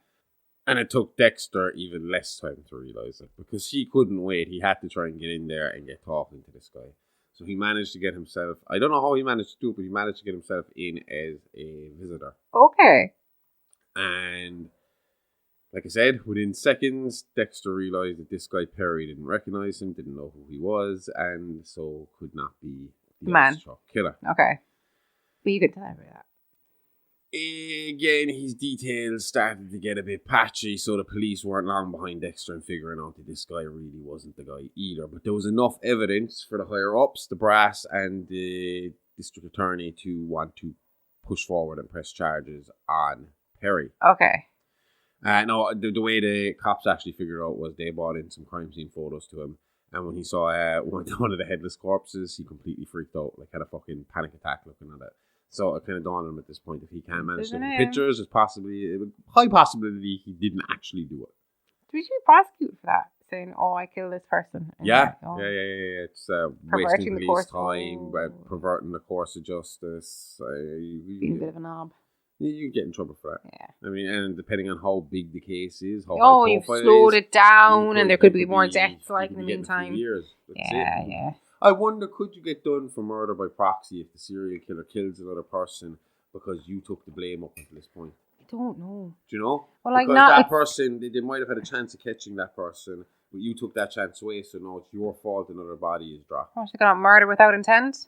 Yeah, maybe some form of that girl actually, would it be the same as the girl that told the boyfriend to go and kill himself? No, that's worse. No, she's kind of pushing him to do something. She's convincing, that's kind of coercing someone, kind of grooming someone into doing something, Yeah. Alright, so you remember at the start of the story I said that old Dexter and Brian had a daddy named Joe Driscoll. And Joe just kind of fucked off and went nowhere, and I never talked about him again. Yeah. Well, that's exactly what Joe did. Joe went missing and started a new life. Dickhead. But it wasn't that far away. He was still in Florida. And one day, Dexter got a package a letter telling him that he had inherited a home from his biological father, Joe Driscoll, who had just passed away. Okay. Now, obviously, Dexter had never heard of Joe Driscoll. Yeah. Didn't know he existed. Harry had told him that his mother and father had died in a car crash. And that he had taken him in. Now, what happened here is up in the air. We're kind of going off of kind of bits and pieces Dexter wrote about and put together himself later, and things that he didn't notice at the time. But he thinks that Brian might have been responsible for Joe dying because it was a way of bringing them together again to talk and hang out. And what gives it away is when he went to settle the affairs with the house, Brian and Deborah showed up for kind of a bit of a double date thing. So Rita was there with Dexter. And as the night went on, Dexter he had more questions than answers. He wanted to find out what was going on, so he went down to the morgue to find Joe's body so that he could... I don't know what he was planning to do. He had done a DNA test at this point. He knew who the guy was. He knew he was his father, but he went down there anyway and found that the body had been cremated already. Brian had followed him, going under the guise of Rudy, obviously. Okay. And had kind of been helping Dexter along with the situation with his father, as a big brother would, but Dexter didn't really understand that and was kind of getting a little annoyed by this guy that was kind of fucking constantly around him. But they both took the ashes of Joe Driscoll and they brought it to a bowling alley because they'd seen a picture of him with a bowling team, and they went to the back of the bowling alley and they scattered the ashes. Okay. And headed back to the house. It was the next morning that gave him a tip off, and he only realised that later was, as they were trying to leave, there was an old lady outside her house, and she started roaring at Rudy that he never came back to fix her TV. And he was like, you're the cable guy, you never came back to fix my TV. Shit. And Dexter thought nothing of it at the time, he just thought maybe crazy old lady, maybe, getting a bit, what's the word for it again? Senile in her old age. But later that same old lady was found dead, and there are claims that there was a cable van in the area Oh. at the time of both deaths. Creepy. So he thinks that maybe Brian murdered Joe. Okay. That's why he went down to the morgue. He wanted to see if there was a fucking needle hole in the fucking guy's neck. That was it. There you go. But yeah, so that was the end of Joe Driscoll, and another little bit of Dexter's life was exposed to him. So that's kind of what Brian is getting at here. He's trying to bring back memories, because the way Brian sees it is those memories, those bad memories, have been buried deep inside Dexter. And if Dexter wasn't running around killing people, then maybe they weren't there at all. But the fact of what he did in his spare time as a hobby, or artwork, whatever he wanted to call it, it's clear that those fucking memories were there somewhere. Yeah. That trauma was buried deep inside, and he was trying to egg it out. That's the same reason why he was giving him the pictures of his childhood. It's the same reason why he's bringing him to Joe Driscoll. Because now Dexter has something to look up. He can look up Joe Driscoll, he can find out what the connection is, and it might lead him to Laura, who, again, he doesn't know about her past, you know? Yeah. So, yeah. That's a nice walk down memory lane with Dexter Morgan. So even though the detectives in Homicide believed otherwise, according to the state, the ice truck killer was in custody, and Neil Perry would be tried for the various ITK-related crimes. Obviously, as we said, we knew for an absolute fact, we know, I mean, not new, we still know, I'm sure we're still aware, but we haven't forgotten. Neil Perry is not guilty of these crimes. Yes. And Brian Moser was now ready to reveal this to the public at large. Again, as I said, from bonding with Dexter, he was well aware that Dexter could not remember everything. He might have had vague ideas now, starting to rumble. Yeah. And he was starting to have a few dreams and a few flashbacks, but nothing major. So he knew he had to do something drastic to get Dexter's memories moving. And he also wanted to do something theatrical for the cops and the media to prove that that he was the real deal and not just some copycat. Yeah. Ever wonder what Moser was doing with all that blood he drained from his victims? I don't know. Keeping it stored away for a rainy day? To be honest, I just assumed it went down the drain. The first guess was right. Saving it? Brian Moser had stored up every drop of blood drained from his victim for the past few months. Buckets of blood lined his kill room on shelves, each labelled with its donor's name. For months they sat there. He didn't know how he was going to use them, but he knew they'd come in handy someday. I'd hate to see this guy's junk drawer. I know, yeah. The only thing I will say about this, because I think I forget to mention it in the script, because I know it's a question you're going to ask, and it's something you're going to be wondering. And that's, why the fuck would this blood not clot up? Or, he put an anticoagulant in it. Yeah. Say it again? Anticoagulant. Yeah, that was in there. So just stick that out in there. But yeah, I'd hate to see his junk drawer too. Yeah. Were you like me as a kid? As soon as your parents' back was turned, you were deep into that junk drawer. Oh yeah, my babysitters were told that I had full access to every press and drawer in that house, and everything got rummaged through. Everything. Anyway, on December 14, 2006, police received a jar in the post, or mail if you're American. Inside the jar, a key to room 103 for Marina View Hotel was found. When police got there, they found a blood-soaked room. It looked like a massacre had taken place. Detectives, I was about to say Dexter detectives is what I was trying to get at for some reason. Detectives quickly realized that there was too much blood for there to only be one victim. Tests were taken and it was confirmed to be the blood of the ITK murder victims. Another interesting note was that the room was 103. The Bible was turned to Leviticus 10:3. The radio was set to 103 FM, and the alarm clocks were all set to go off at 10:03 AM and PM. What's the significance of 103? It was the date that the articles ran in the paper after the Laura Moser murder massacre. So it would direct, again, Dexter to the date to find out what's significant. Hopefully he'd look at the papers, and he would see the articles about the shipyard massacre. Okay. So, yeah. How do you think Dexter reacted to a room flooded with blood? As a blood spatter analysis, you would probably assume that he would be probably okay with it. But because you're asking me, I'm guessing he didn't take too well to it. Full-blown panic attack and passed out.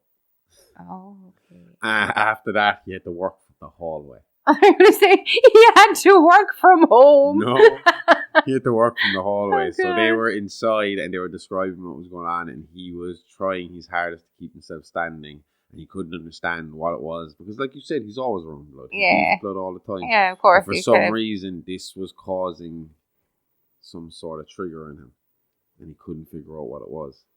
So it's blood in an enclosed, or a lot of blood in an enclosed space is what's triggering Seems to him. be.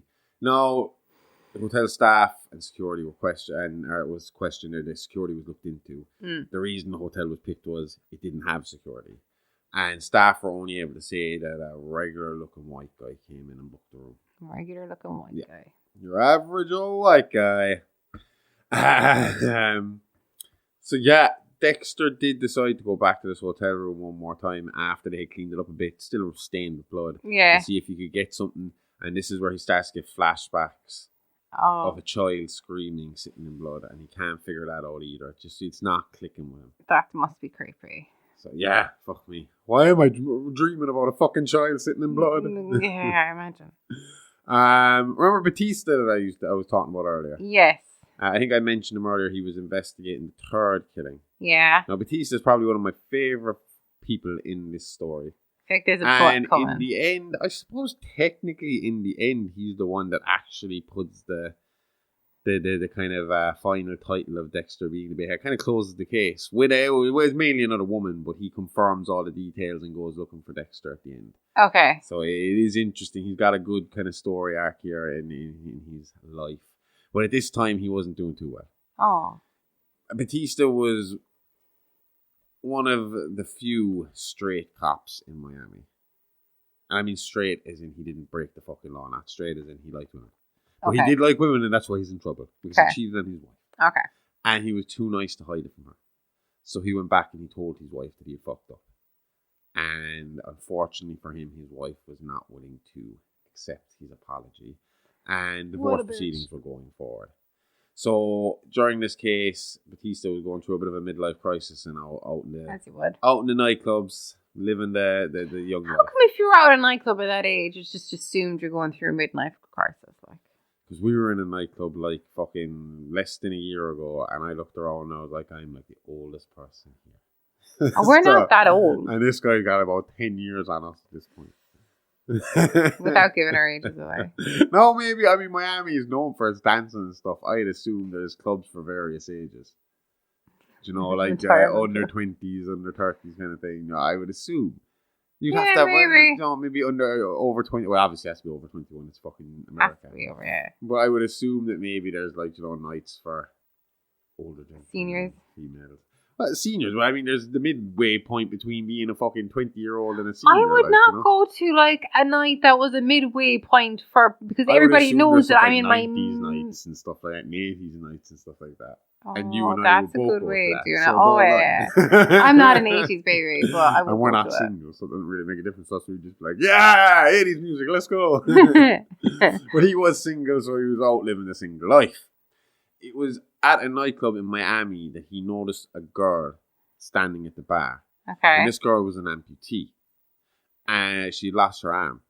Okay. But the thing that drew his eye to it wasn't the fact that it was a prosthetic. It was that the nails were all coloured different colours.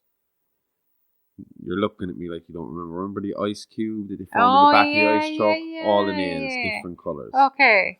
So, Batista, being a good cop he was, approached the woman and asked her what her story was. Okay. He figured out himself, because he was savvy enough to know the story, that she was another escort. Yeah. But he convinced her he wasn't going to go after her, he wasn't going to prosecute her, he just wanted to ask her about the hand. So he asked her why she painted all the nails a different colour. And she said that it was a John that did it. That he picked her up, brought her back to his apartment, paid her. They had sex. Okay. Or no, they were about to have sex. Obviously, you'd noticed this beforehand, so Yeah. it must have been. They were about to have sex, and the man noticed her prosthetic. Okay. And at that point, he forgot about her and started to basically fucking slobber all over the prosthetic arm. And he started to kind of worship it and play with it and colour the nails. At the end, he paid the woman and she left. Okay. Batista was like, okay, this sounds like our guy. Yeah. This really sounds like Yeah. this could be the ice truck killer. So he was like, can you give me a description? She gives him a description. And he thinks to himself, the only person I know who knows anything about prosthetics is Rudy, who had been introduced to everybody because of his association with Deborah. Mm-hmm. So he went to see Rudy, or Brian as we know it, Okay. to ask him what he knew about, and hang on, I have the big word here, to find out what he knew about acrotomophilia, which is the fetish for prosthetics. Brian listened to what Batista had to say and realised this Cuban fucker is getting too close. Later that evening, Batista was stabbed as he made his way to his car in a parking lot. Jeez. Just about to managed to survive. Yeah. He headbutted Brian by accident in the struggle, bursting his lip, leaving a small bit of blood in his collar. Shit. And he managed to basically, I don't know if it saved him, but he was definitely disturbed in the process, so that kind of stopped Batista from dying. But it was very close. It was touch and go. He did nearly fucking die. Okay. The girl Monique that told him about all this, she was found the next day packaged up in Christmas Christmas wrapping paper. It was getting close to Christmas at this point in Miami. Okay. At Santa's village. Okay. She was found by two little people, two fun-sized people, as I like to call them. And there was now a video attached, playing on a loop on what usually had Christmas songs playing, and it was a snuff video of ITK killing this poor. And all because of her informing to that thing. So he went back for her. No, what I'm wondering is, if you're this girl, and you just talked to a cop who looked interested about this person, why the fuck are you getting back in the car I with this wouldn't guy? I wouldn't be doing that. I would have been out. No, I know she's probably thinking, cheap knife for me. I don't have to have sex with this freak, and he's just going to slobber on my arm, take my arm over in the corner and fucking jack off. But I'm not getting back into a car with him. Yeah, fucking no. Hell. Anyway, as you kind of said, your face lit up when I mentioned the split lip and a little bit of blood. The only person who was looking for blood was Dexter, so he was the person to find the blood in the collar, and he didn't tell anybody about it. Oh. He went to have it looked into himself. He ordered tests on it to see if he could figure out who it was. And he did. But Brian also figured out that Dexter was getting close. Okay. So he needed to put the end of his plan into action. Okay. He had been, what's the word? Love bombing Deborah in a big way. As in sending her loads of gifts and stuff. Is that a love bombing? Like I say, Deborah was easy to become infatuated. Oh, okay. So he really used all of his charm to dig manipulated that and really have her, like a whirlwind kind of romance kind of thing. Yeah. So when it came to the point that she thought he was going to propose, she was happy enough to go along with it. Okay. And he asked her to come down to a boat for dinner one evening. She was deep in the middle of this case as well now. She was starting to get close as well, and she was starting to figure stuff, a few bits and pieces out that would eventually lead her to Rudy. Okay. She had no idea he was connected to it, but there was stuff starting to come together, that one or two more little tweaks, and she would figure this all out. Okay. But he convinced her to just take an hour off, come down to have dinner with him on the boat that he had set up, and that she could go back to work afterwards, which she agreed to because she had to eat. Okay. When she got, but he didn't give a shit about that, because all he really wanted was to get her on the fucking boat. Once he had her on the boat, his plan could go into action. Okay. So when she arrived, he kept up the ruse for a little while, and they went back and forth, and they ate dinner, and he played it up, and he proposed to her, and she said yes, and everything was great. Aww. And then she looked down, and she saw the same hard sweets, the same lozenges sitting on the table that had been found at the ITK. But, I mean, does that definitely... But it's like I said to you there a few minutes ago, all she was missing was one or two tiny connections to put it together. Do you know? She was just missing it, and I think maybe the love was blinding her just a small bit. And it was at this point when she realised it clicked. Yeah. And as it clicked with her, he could see it in her face, and he struck. And straight away hit her with the M99 and got her down. Okay. He teased her a bit beforehand. You know, you're a cop, I was right on your nose the whole fucking time, blah, blah, blah, blah, blah. Yeah. Being a dick. And they went missing. So obviously Dexter's in a panic. The cops are out looking, trying to put clues together. Dexter obviously hadn't shared his information with the rest of the fucking squad. Yeah. But he knew at this point Rudy was to blame. He still didn't know who Rudy was. He still didn't know what the connection was. But he knew there was something to do with Rudy. He knew Rudy was the man to do it. Yeah. So Rudy, in the meantime, killed another man. His only known male victim since Rudy Cooper, the original. Yeah. And that was basically just to rob the car. And drove Deborah to his old home with Laura Rose. That seems like a bit too much risk for just to rob a car. Nah. I know, yeah. Well, I suppose kill the guy and he's not going to fucking report it. He's already killed a bunch of people. He's pretty much on the run at this point. He knows himself they're closing in on who the person is. And he knows himself that Dexter has closed in on who it is. Yeah. So he's trying to get Dexter to follow him. He doesn't need the cops getting there before Dexter gets there. Yeah. And that was the hope for Dexter too. He wanted to get there before the cops got there. Okay. And obviously once he realised it was Rudy, he started looking into him a little bit and he realised there was a house registered to him. Okay. He went to fucking look at that house. And that is where it all came out in the open. Yeah. Dexter was very calm with this whole Brian situation. I knew he knew his sister was in danger, but he knew there was some connection and he needed to find that out before he put an end to everything. Yeah. So when he got there, Brian finally left loose and told him everything he needed to know. Okay. He told him that the coloured fingernails was something that his mother used to do. She used to always have different colour nail polish on each fingernail. Mm. He said that all about how Harry had chosen Dexter to be saved, but left him to, die in a fucking squalor inside in some mental institution. Yeah. He talked to him about how they were both killers, how they were both born in blood, and how they could go together and take on the world together, travel the world, killing who they wanted, doing what they wanted, and be together forever again, a family again. Yeah. And for a few minutes, this seemed appealing. Like a good idea. Yeah, appealing to Dexter. Yeah, of course, you can understand it. It was his first interaction with real family. Someone who would understand him. Exactly. Someone he didn't have to hide his true feelings or his true nature from. Yeah, you know? Yeah.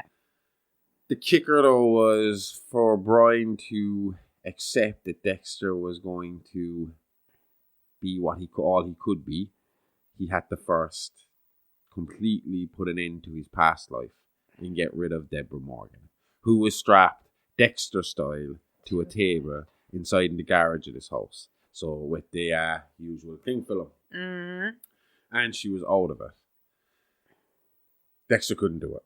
Yeah. Right. And he kind of he attacks Brian, knocks him down, and the cops turn up at the same time. So Brian bowls for it.